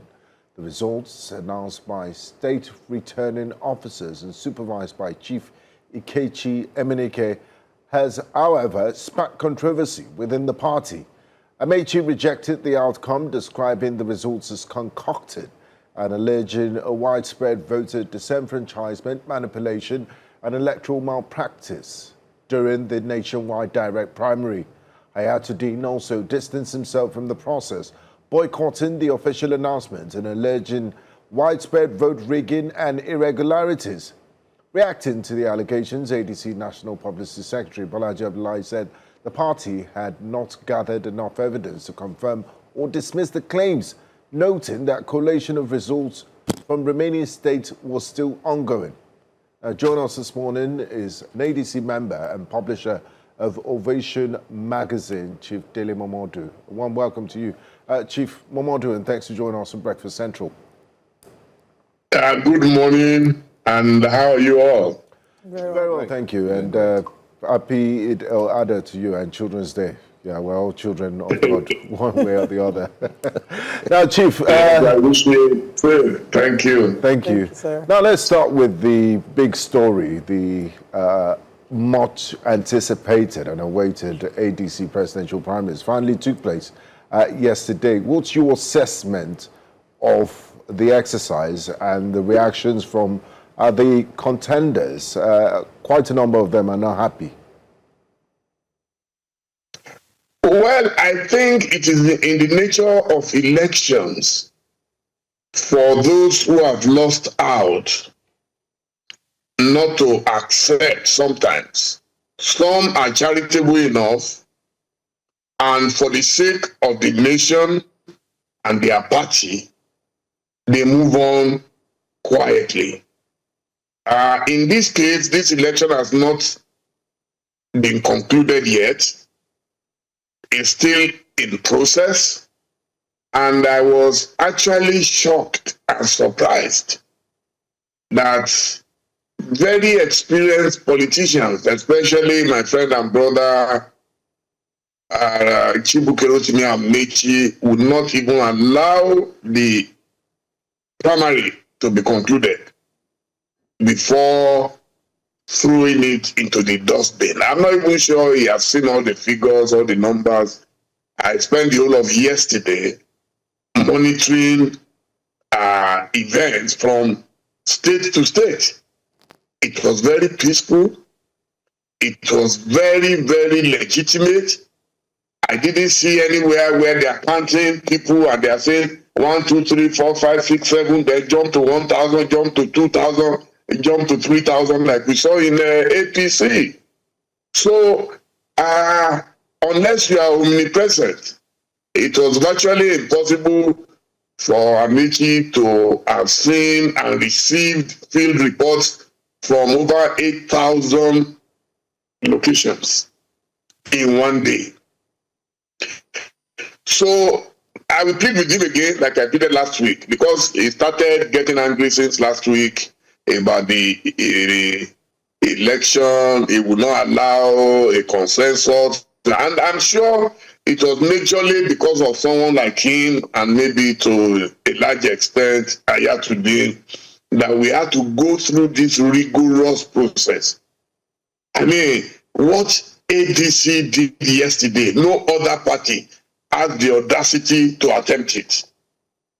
To go to all those places, over 8,000, points, voting points, and put everything together, and ensuring that all the returning officers are able to bring the results to Abuja, where now it is being sorted out. And in fact, the results I've seen so far, the other two contestants did far better than many of us had anticipated. So I will plead with them to cool temper. If they are indeed true patriotic Nigerians who wish to make sure that this APC government that has thrown all of us into absolute chaos, they want to remove the APC government, then they should please cool temper and cooperate with like minds, if they are like minds, to make sure that what is being done, the miracle that is ongoing in ADC, is allowed to come to fruition. It's a miracle to conduct elections. That is one of the reasons why Peter Obi had to leave, because he knew he couldn't compete against the vast network of Atiku Abubakar. So I am happy that yesterday we were able to see its full capacity nationwide, in Lagos, in Osun, in Ondo, in Ekiti, because he is not new to this game. Yesterday was very peaceful, and I know News Central, you go behind the news.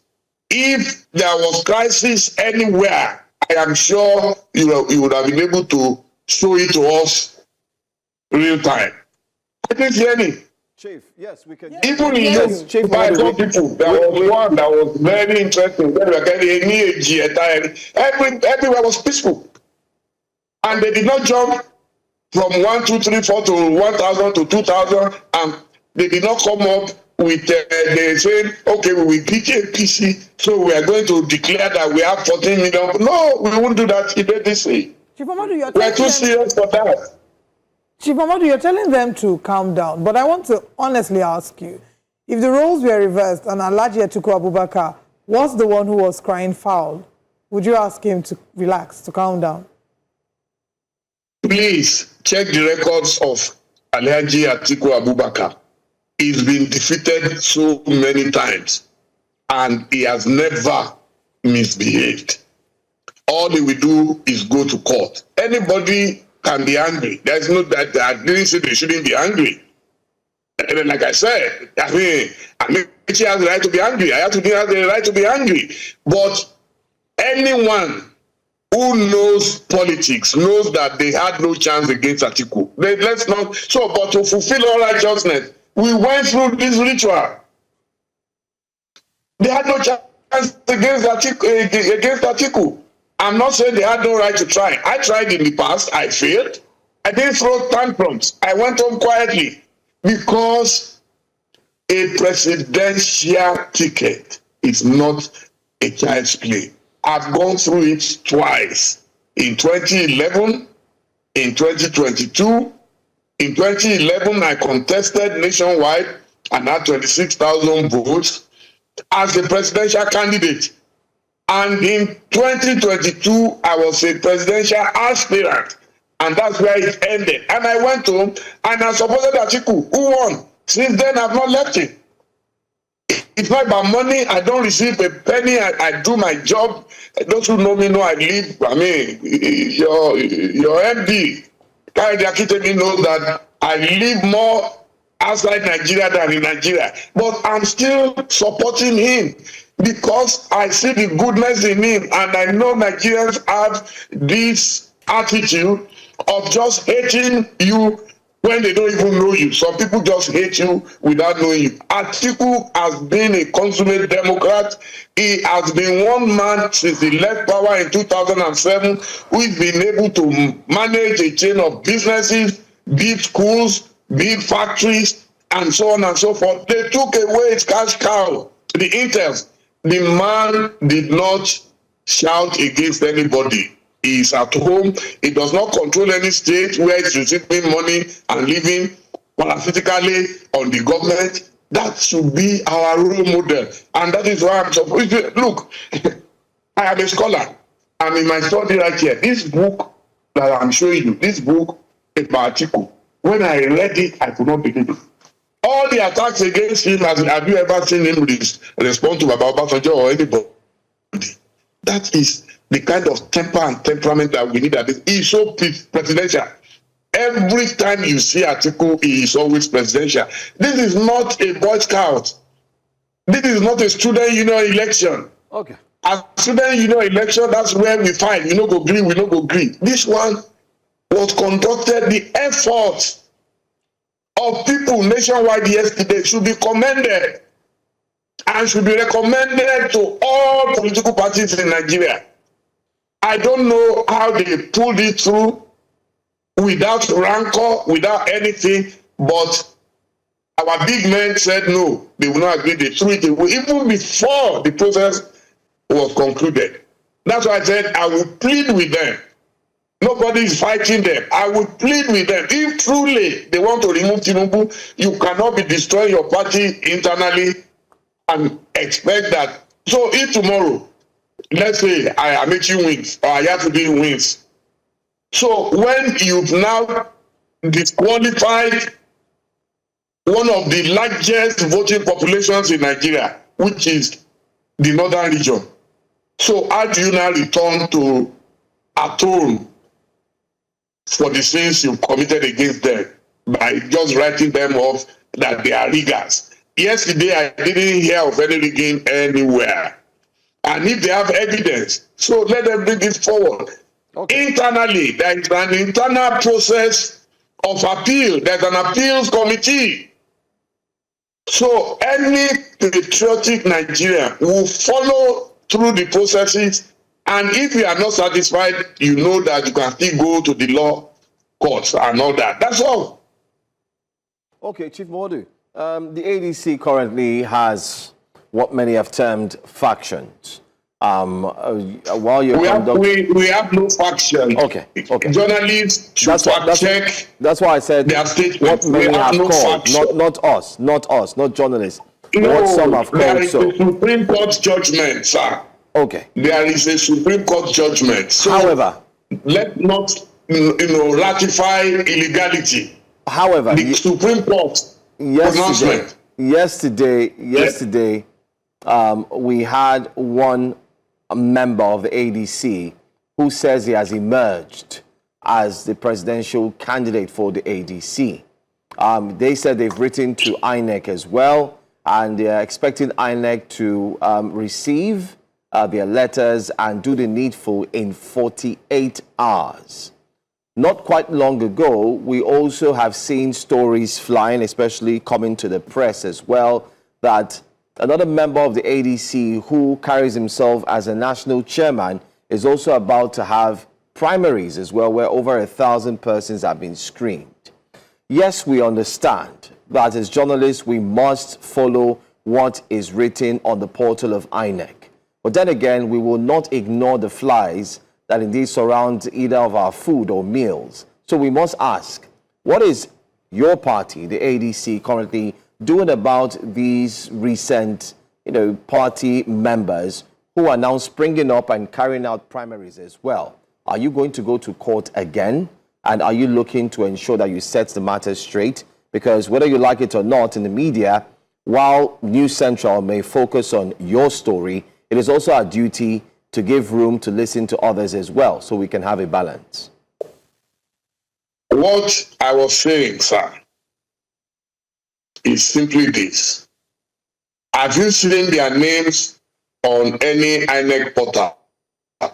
Anybody can wake up from anywhere in his bedroom and in whatever mood or state and say, I'm a member of ADC and I am conducting. Nobody can stop you. It's freedom of association. But what I'm saying is that, are they supported by the facts on ground? The answer is no. I'm not saying you cannot go there. If they pay you, for example, to come and cover, and if they pay ovation, even we will go and cover it. That's the job of journalists. We will cover the drama. I watch the drama. I'm enjoying the drama. And I'm asking myself, is this for real? Are we back to June 12th when we had the actor in Zeribase and others, Otumbabi Bola Davis, struggling to kill June 12th? That's what I see. I see people who are being used by some subterranean forces just to make sure that there is total commotion and confusion in Nigeria. And I cannot waste my time on them.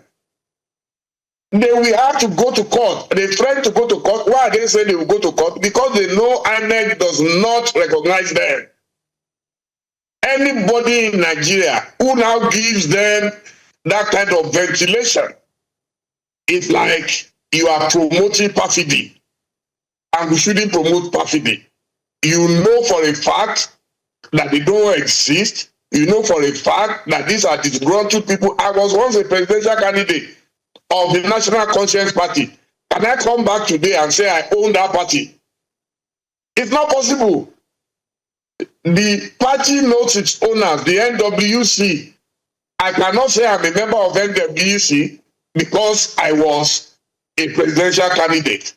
So that's what I'm trying to explain to you, that look, do not belabor it, do not waste your time. But if it is your duty, of course, to report news, that's fine.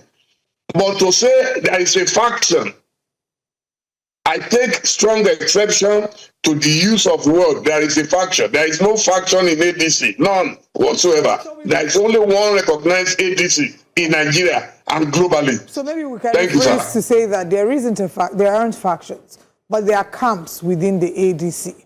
You say there are disgruntled elements. Oh, we applaud you. But to say a faction means that you are legitimizing illegality. No. They are illegitimate. As far as the law is concerned today, they are illegitimate. Chief Momodu, we're a few months to the presidential elections, and I mean, names really matter with regards to voter education, and having these divisions within the party, they're not just members that are saying things.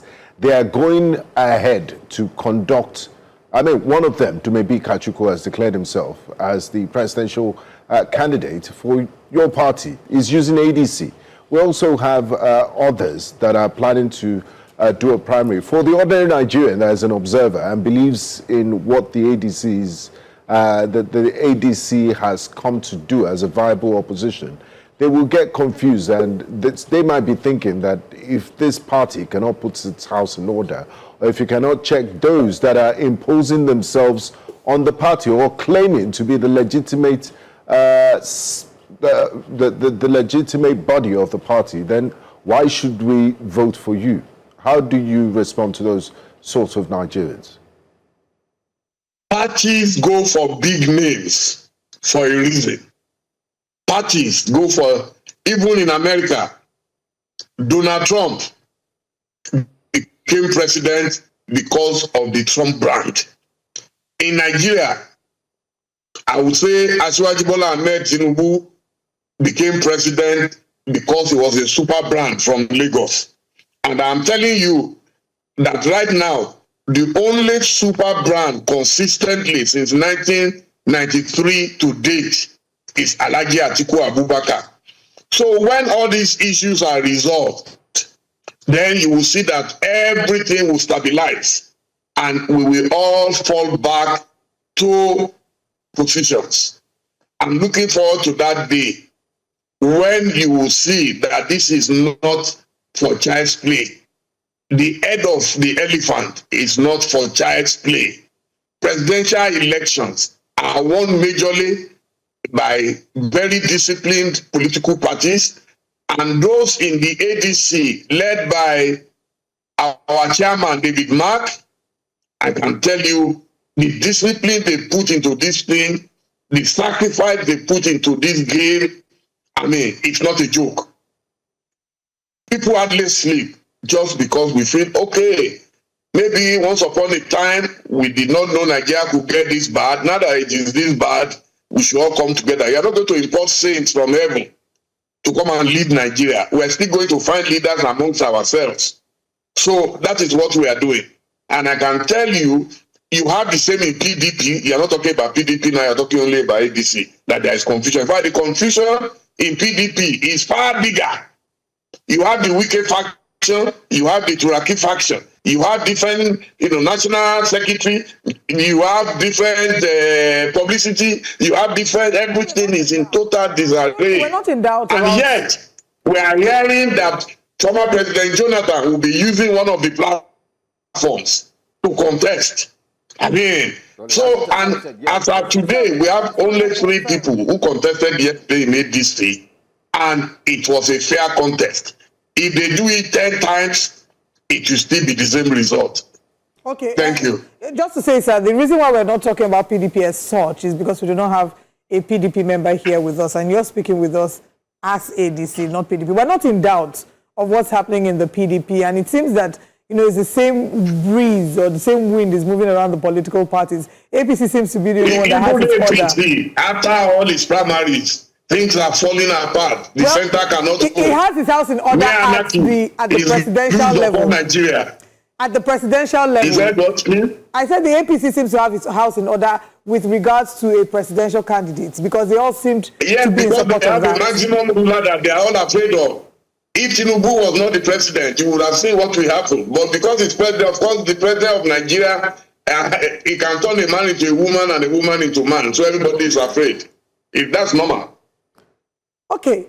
So my next question to you would be, we're waiting for the results. Results will be announced at 8 p.m. So far, Alhaji Atiku Abubakar looks like he's in the lead. If he officially becomes the presidential candidate for the ADC, what is different about the 2027 elections, and why is this time maybe going to be the charm? Do you genuinely believe that he can unseat President Bola Ahmed Tinubu? Oh, I have no doubt. In fact, from the patterns that I've imagined, I'm happy. Everything works for good in life. I am happy that we went through that election yesterday. For us, it's a test run. It's a rehearsal of what to expect in 2027. That we have one man in our party who is mega popular nationwide. I mean, no other party could have attempted what we did yesterday, not even APC. APC was just doing a kangaroo, one man contesting against himself. That's not what happened yesterday. We saw Amaechi fiercely challenging Atiku. We saw Hayatu-Deen fiercely challenging Atiku. And that is why, after all those efforts, I expect them to please come back home and embrace themselves. What is at stake is bigger than any ego. And that is my appeal to them. Okay. Let's also look at one more thing regarding the ADC as we count down to the results being announced at 8 p.m. We've also seen that in different parts of the state, especially in Nigeria, we're seeing the inflation of numbers. That's how some have referred to it. Do you think with the APC coming out with over 12 million registered voters who actually ensured that the president emerged as number one, do you think ADC stands a chance looking at the numbers? Oh, of course, we've asked APC for forensic audit of where they got their 12 million from. Of course, you know they will never release it. It is not in their character to do things properly.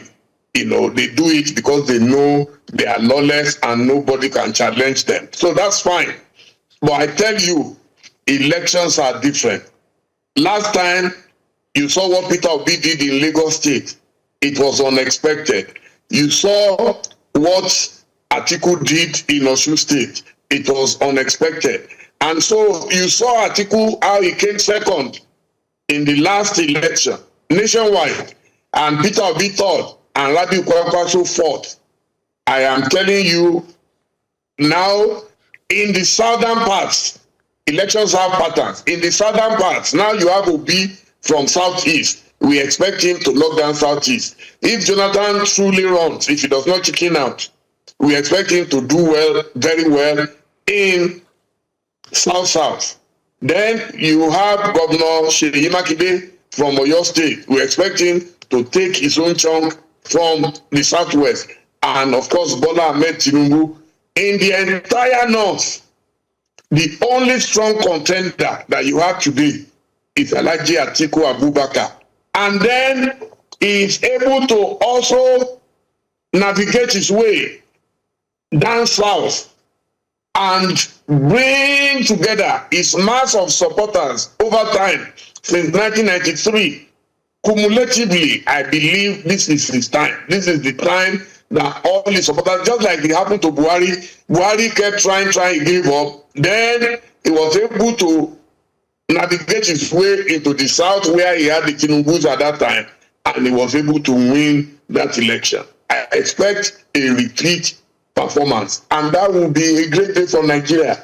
When a man refuses to give up on his dreams, when a man does not survive or live on any government, there is no state where Atiku is controlling that he can go and get anything. He is minding his business, facing his business, employing Nigerians globally, and I think it deserves our support. Thank you. Thank you, Chief Dele Momodu, for speaking with us. Thanks for your time. We'll wait once it's 8 p.m. We'll definitely confirm the story, and we'll look forward to give you a ring again so you can join us to have a conversation on it. Thanks. Thank you for your time. Every day. I am a friend of New Central any day. Thank you. Thank you so much. We'll go on a quick break. When we come back, Olive will be bringing us breakfast headlines.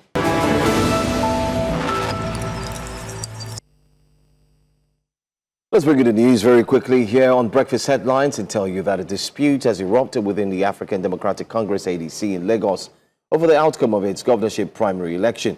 Aspirant Princess Islamiyat Abiodun Ifusi, through her lawyers, claims she won the May 22, 2026 direct primary with the highest numbers of valid votes but was not declared the party's candidate.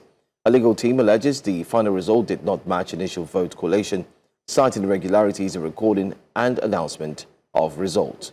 Oyefusi has now approached the Federal High Court seeking judicial review of the primary's conduct and outcome, arguing that the process did not reflect the will of delegates. The lawyers also want the court to validate the process, compel party review, and ensure INEC recognizes only credible candidates. The matter is pending before the court.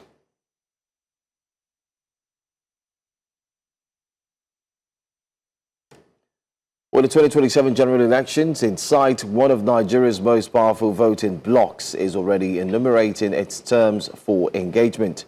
Market men and women across the country say they are fully ready to participate in the exercise. But this time, their support comes with a strict condition.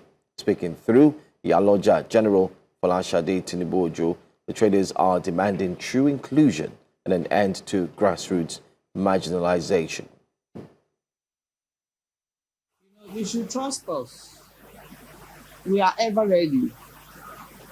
Market women and men in Lagos State and Nigeria, we are always ready for the electioneering process. We have registered to get our permanent voters cards.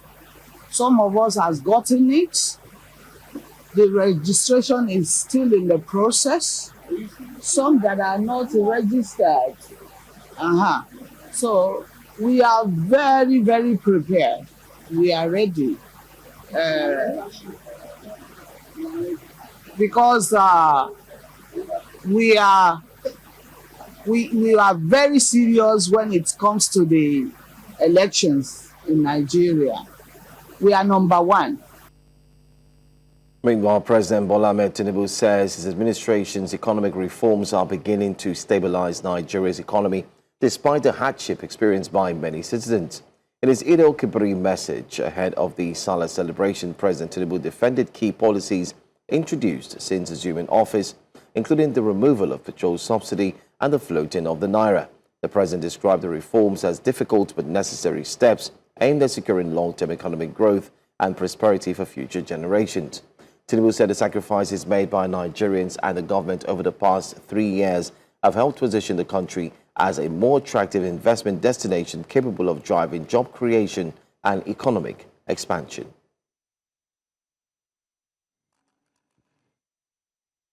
The Federal High Court in Abuja has reserved judgment in the trial of 5 men accused of masterminding the June 5, 2022 terrorist attack on St. Francis Catholic Church in Owo, Ondo State. The decision followed the adoption of final written addresses by counsels to both parties. Earlier, during proceedings, counsel to the Department of State Services, Ayodeji Adedipe, urged the courts to convict the defendants and impose the maximum punishment prescribed by law, including the death penalty, arguing that the prosecution had established its case beyond reasonable doubt. Defense counsel Abdullahi Mohammed, however, asked the court to discharge and acquit the defendants. Let's go outside Nigeria now very quickly and tell you that about 300 Ghanaian citizens have now departed South Africa aboard a chartered flight arranged by the Ghanaian government amid growing anti-migrant tensions in parts of the country.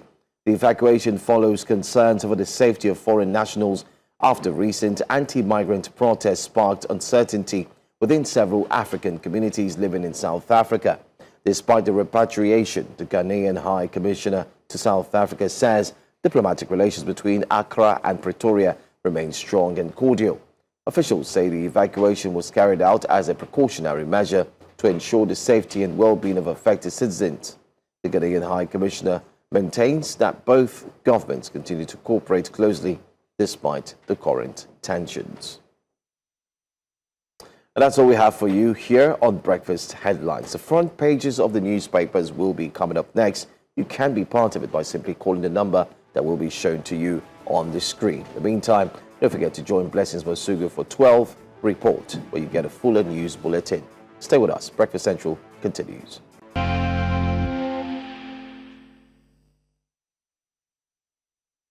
You're welcome back to Breakfast Central. It's the 9 o'clock hour and it's time for us to look at the newspaper front pages and stories making the headlines. And join us to break them down is public affairs analyst, Mr. Theophilus Akatuba. You're welcome, Mr. Akatuba. Thanks for joining us this morning. It's a pleasure to be here, and good morning, Nigeria. It's a pleasure always a pleasure to have you. And it's Children's Day. Are you a child? I used to be. I used to be. We were all once children, but before God, we are children. So however, happy Children's Day to me before my God. And happy Eid al-Adha to our Muslim brothers and sisters. But let's start with the Punch newspapers. Let's have the Punch newspapers up. And I think the Punch is seen into the future. It's a very futuristic paper because the ADC leadership is saying that they will announce the results at 8 o'clock. But the Punch is confidently saying that former Vice President Atiku Abubakar has won the primaries in the ADC. ADC primary in turmoil as Amaechi rejects Atiku's win. And the writer says Atiku wins in over 20 states. Ex-Rivers governor alleges results concocted. I love that word, concocted. I am concerned by widespread vote rigging. Hayatu-Deen boycotts process. seeks redress through party mechanisms, ADC tells aggrieved aspirants. I mean, the ADC was once looked at as the bride of the opposition, as the shining bride, when they had a juggernaut of different politicians. But the ADC today seems there's trouble in paradise. There's infighting, and as the Punch newspaper puts it, ADC primaries in turmoil. What's your reaction to? First reaction is that we only Nigerians, because there's this general air of searching and validating, or trying to ensure that there's an opposition. We hastily, clothed the ADC as the viable opposition. It was a hasty decision, as usual, emotional. And now they are beginning to show the exact thing I used to tell you, that it's not about the party, it's about the people. Nigerians are Nigerians. Politicians are Nigerians. Anywhere they are, they either will do the act or they will suspend the act. So that the Nigerians conduct election and they're accusing each other is just regular. Politicians don't know anything other than to manipulate election. So are you saying that all political parties... idea, and they know there's nothing they are holding on to, that the electorate is trying to So buy. are all political parties... And the people can't do anything. Are all political parties the same? The people are the ones they have seen that do not even listen and ask for the ideas. Exactly. The citizens are following those who can influence them the most. Follow. When you say influence, who can give me what I want the most? If you promise me what is unrealistic, I'm likely to vote for you in Nigeria. Nigerians don't check you whether that promise is realistic. So are you trying to say that all political parties are the same? They are the same. They are populated by Nigerians. So Nigerians APC, believe APC. that in every election, politicians, a lot of political foot soldiers, they only think of how to manipulate the election for their principles. They don't think of how to sell an agenda. That's why our political conversations is not laced with the discourse. It's about throwing innuendos and shades at people, and then you hope. People are hoping. As I say DC is, we still hear politicians trying to validate what we are seeing. But if it is the party that we are all after, because Nigerians are generally after the ruling party, anytime there's a ruling party in Nigeria, the citizens gang up and focus on that party and don't do enough diligence on the opposition they are even trying to bring in. Okay, let's still on the front page of the Punch newspaper. Maybe we should quickly run through the headlines and then we can pick a story. Jonathan cleared for 2027 as PDP hails court's verdict. We'll speak about that. Ex-Prime Minister Mohammed begins 75-year jail term in Kuje. That is to say, until he meets the Lord. There might be a presidential pardon. I'm not preempting it in future. No, so it's not certain that I will spend those 75 years there. Even if you wish him long life and prosperity. So the fight against corruption, it will be that this should be the headline. This should be a discourse in Nigeria for 2 weeks to send a message that anyone who steals the national wealth will go to jail and will rot in jail. The idea, because we have even silenced the story, Nigerians are not very much aware of what has happened. We don't know how to bring up some of these important stories to the headline so that the more you talk about it, the more people will send signals to the high moral ground. But when you hide these stories, they don't know the consequences that those who steal money truly go to jail. I'm just wondering if the money you used to purchase governorship from an expression of interest will be returned to him. No, he's lost that money. He's a man who stole so much money, who ensured that our power plant, we are talking of electricity. This is a minister of power who was voted money. He brazenly changed the money to dollar. So the only thing he can contest now for is governor of Kuje prison. He was going to live there in paradisical glory because the prison officials are also weak. They don't represent your interest. I told you that the prison officials will give you VIP treatment. He will live there as though, sometimes we even go home and have time with his women and go to nightclub. You see, I like telling Nigerians that talk to your brothers, those who were entrusted with certain things, the ones that are supposed to give him the due punishment, they will make it look light and they will treat him like a VIP. Can we say maybe because and do we think he's going to return that sum back to the coffers? Yes, of the they said it's government? to refund And are you hopeful that, you know, maybe this might spur EFCC to look at and conclude the other cases of VIPs and politically exposed people that have serious cases pending and hanging on their necks, that are also brazenly buying forms and contesting? And they've won. And who cleared them? Why should a political party even clear somebody? Until you are innocent or convicted, proven guilty. Our laws presume that whoever is accused is innocent. But is that not a moral stain? No, it's actually a fair thing. But on a moral it's not basis. a moral stain. I can accuse you. Well, even I've when not you're been accused wrong. of corruption. No, what I'm saying, I Oliver can has accuse not you been of accused something of else. corruption. The fact that anyone accuses you does not make you guilty, because screen him. No, just to mention that this one is called to clearing him first. Yes, we know. I'm Because linking there it was the to- issue as to whether or not He can he's run. legally allowed Yes. to run for office because of the alleged constitutional restriction, being that it was counted that his first tenure was completing President Yar'Adua's one, and then the second tenure being the one he ran for. So they are saying if he runs again, one more. it'll be more than 8 years. So is he able to? Well, the court has let him. you know, The question is now, should he run? And I will he thought run? there should be wide jubilation in Nigeria. Why? With this clearance. Why? Because Jonathan is regarded as a great president. And that after him, we've had a woeful tenure of Buhari. And that one of our best presidents is Jonathan. And that is one of the best political leaders in Nigeria. I mean, when you say why is Buhari's Nigeria tenure not is celebrating woeful, such an allowance? it's your opinion. There are people that differ. When I ask Nigerians, every Nigerian point to Jonathan as a very good president. His tenure brought some prosperity. No, I know, but at the same time, when you say Buhari was woeful, what I'm saying is why is it that Nigerians don't react according to the emotions they have expressed in the past? That is why I tell you that there's something wrong. Dramani Mahama was a president of Ghana, voted out. When he came back to the ballot, the citizens voted him in, and he's performing what is changing their the country. dynamics in Nigeria are different. We don't even know if the man wants to contest. No, I said, which means Nigerians Do you know emotional. if the man wants to contest? I don't care about what he knows. I'm speaking that such a man, there should be celebration that we should have him in the ballot. Are we going to throw ourselves back to unknown Will you force him angels? in the ballot? After all, we know even his own wife said I didn't say we should force him. I'm making a statement. Oh, okay. Those who are against him contesting, what's the basis? So my They question, say you are respected. Because he's respected, we need him. do you think that if he had run for office, that he would have stood a stronger chance against President Bola Ahmed Tinubu? Yes, because of what I hear people who have said that was the greatest. He was a good man, fine president, very honorable. Why would they not vote for him? Why are they telling him not to go to the ballot? Why is that man going to court to stop him? A man has not been elected twice to an office, and you are supposed to know as a lawyer. That's why they charged him 21 million naira as penalty for frivolous case and wasting the nation's time. So many lawyers are like that. Sometimes they pay them to do it. Is it not clear? The Constitution says voted, not taking or completing the tenure of another. All right.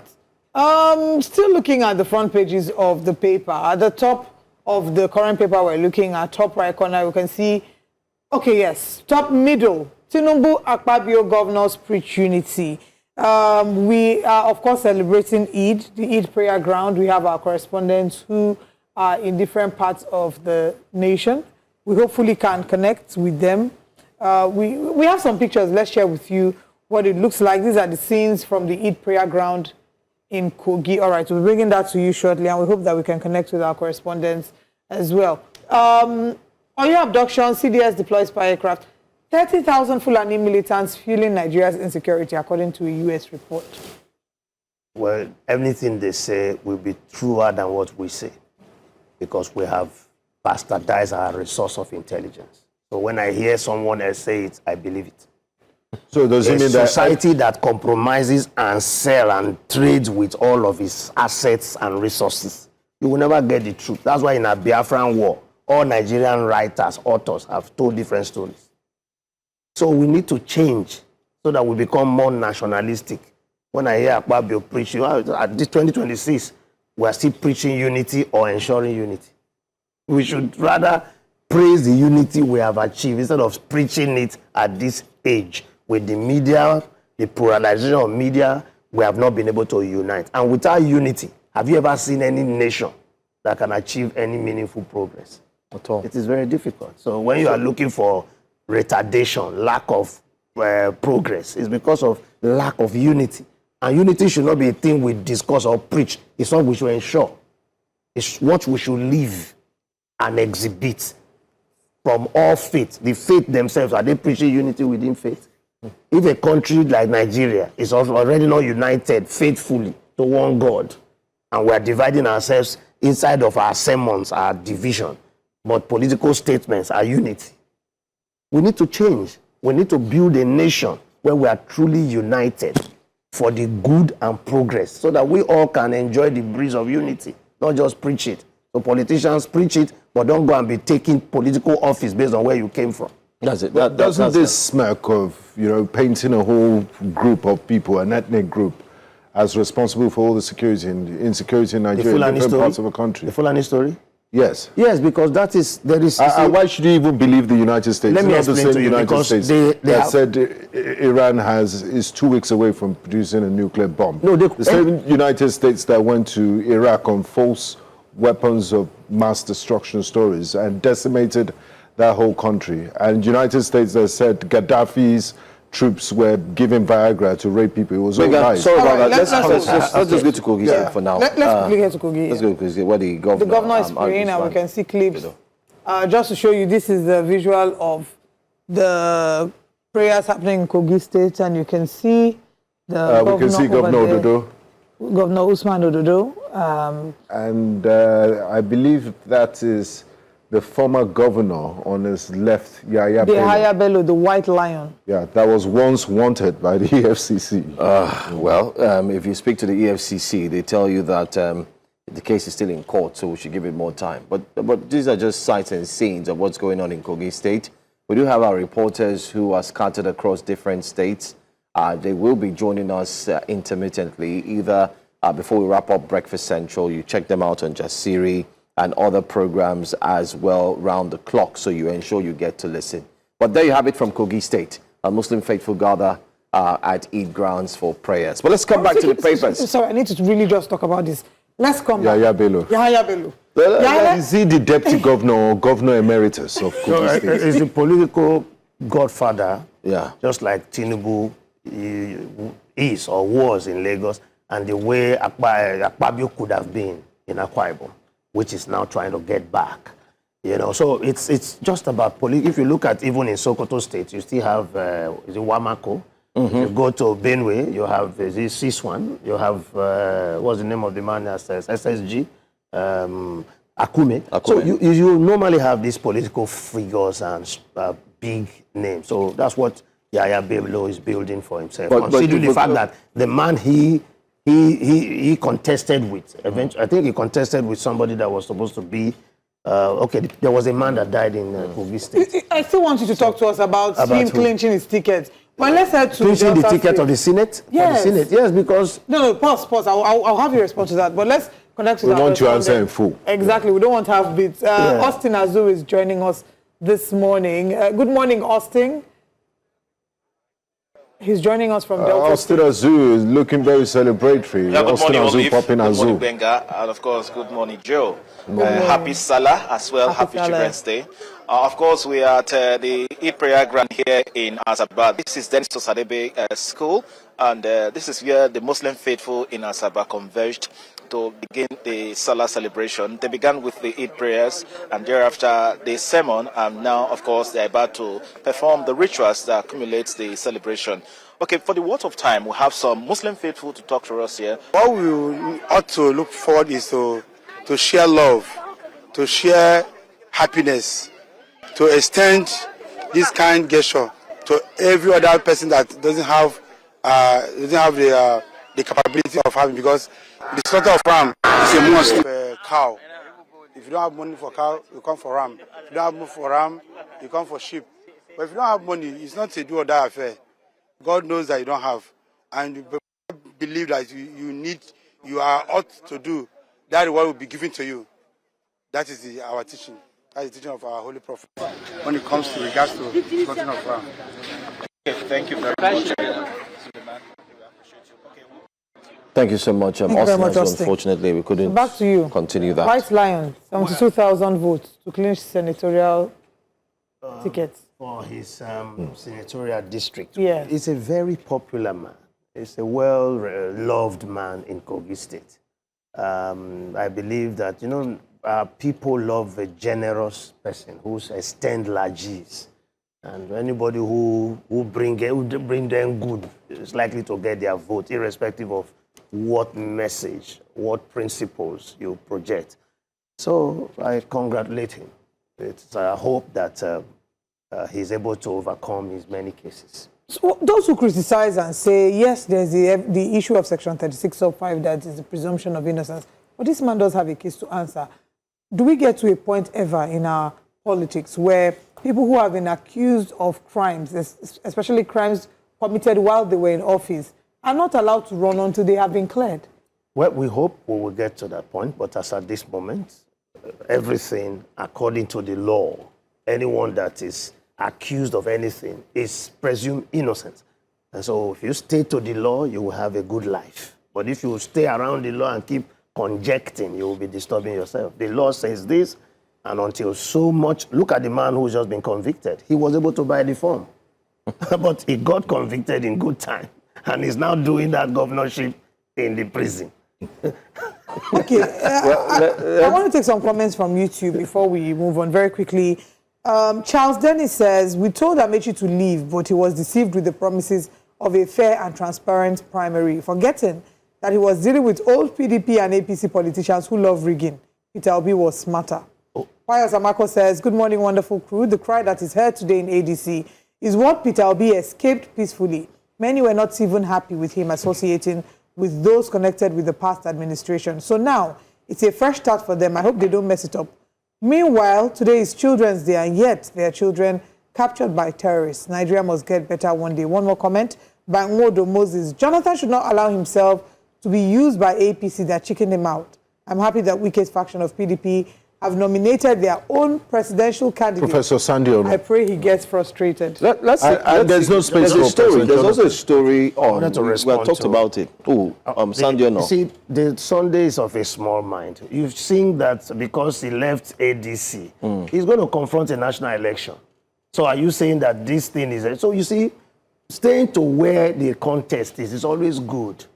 Running away from contest is also not good for Nigerian democracy. You must learn the ropes. Okay. You must face the fire. So how about you can't come like somebody who's not been tried and tested. You're not ready. Okay, wait. Since you said he should stay, yes, there's somebody who's not staying. Let's go to Al Jazeera newspaper. Please. Somebody too has been handed over. So are we also going to mention his name? Okay. On the front page of Al Jazeera newspaper, Donald Duke emerges as PRP presidential candidate. That's it.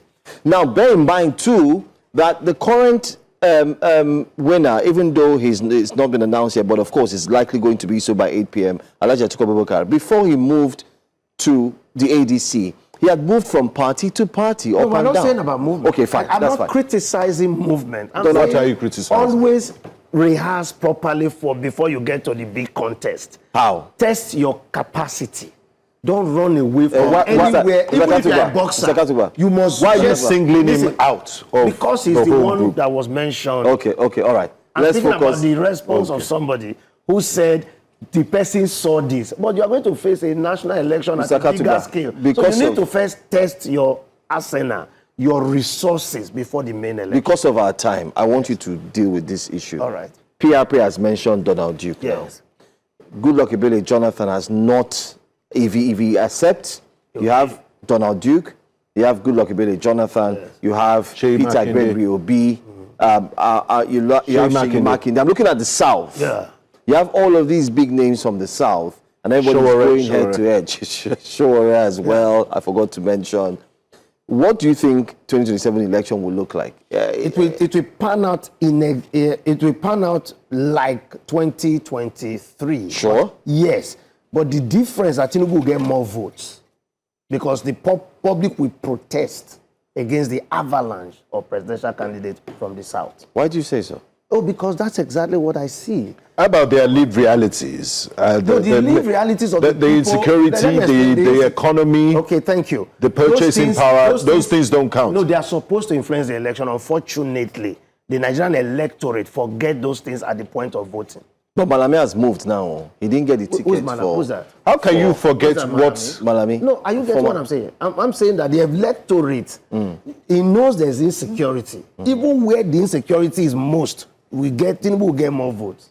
Because the Nigerian electorate doesn't vote like that. That's your assumption. No, I'm not assuming. To think somebody will suffer for 4 years, and at the day of reckoning, you will forget all your suffering. Do you see the number of people that came out to do the primaries, the human being that came out to queue, to be seen, even if the numbers were inflated? But you saw them. These are Nigerians. Mr. Katuba, I wish we took this one on long, because I have many questions. There's one on Al Jazeera that I wish Mr. Katuba could. There's one I want to... Because I know he's going to say something that... What is that? You are going to use to fight. What is it? UN women raises concern over Nigeria's low female political representation. What do you have to say? UN does not understand the peculiarities of our society. You've not developed human capital. How much empowerment have you done to ensure the women understand? Because the game of politics in Nigeria is highly capital intensive. It's not a society yet that has been developed to that extent. But do you agree that the society as we have it does not support women in politics? Women in politics? No, society structurally, culturally does not promote women in politics. And should we do differently? We will continue to progress. It is a slow progress. We should do, but so far we are not doing, because do you support affirmative action? The women themselves do you support from the contest? Do you support affirmative action? How man sees it. Do you support affirmative action? Yes, 35% affirmative action. I support that in appointment. You know, I've still not in appointment only. I've still not gotten over what in every other thing that's appointed, but in the electoral contest, our women are not oriented. Mr. Katuba, remember that time that you said about how majority of the problems in our country is caused by women? And I said if you want to affect a society, both good or bad, pass through the women. Olive, we have to go. I don't want to... I've rang the bell of conscience. Antebellum. I don't want to become one of the ladies of Jacinda. Thank you so much. All right, thank you to all. Up next. We'll be right back tomorrow. Happy Children's Day. See you online. See you at the amusement park. Bye.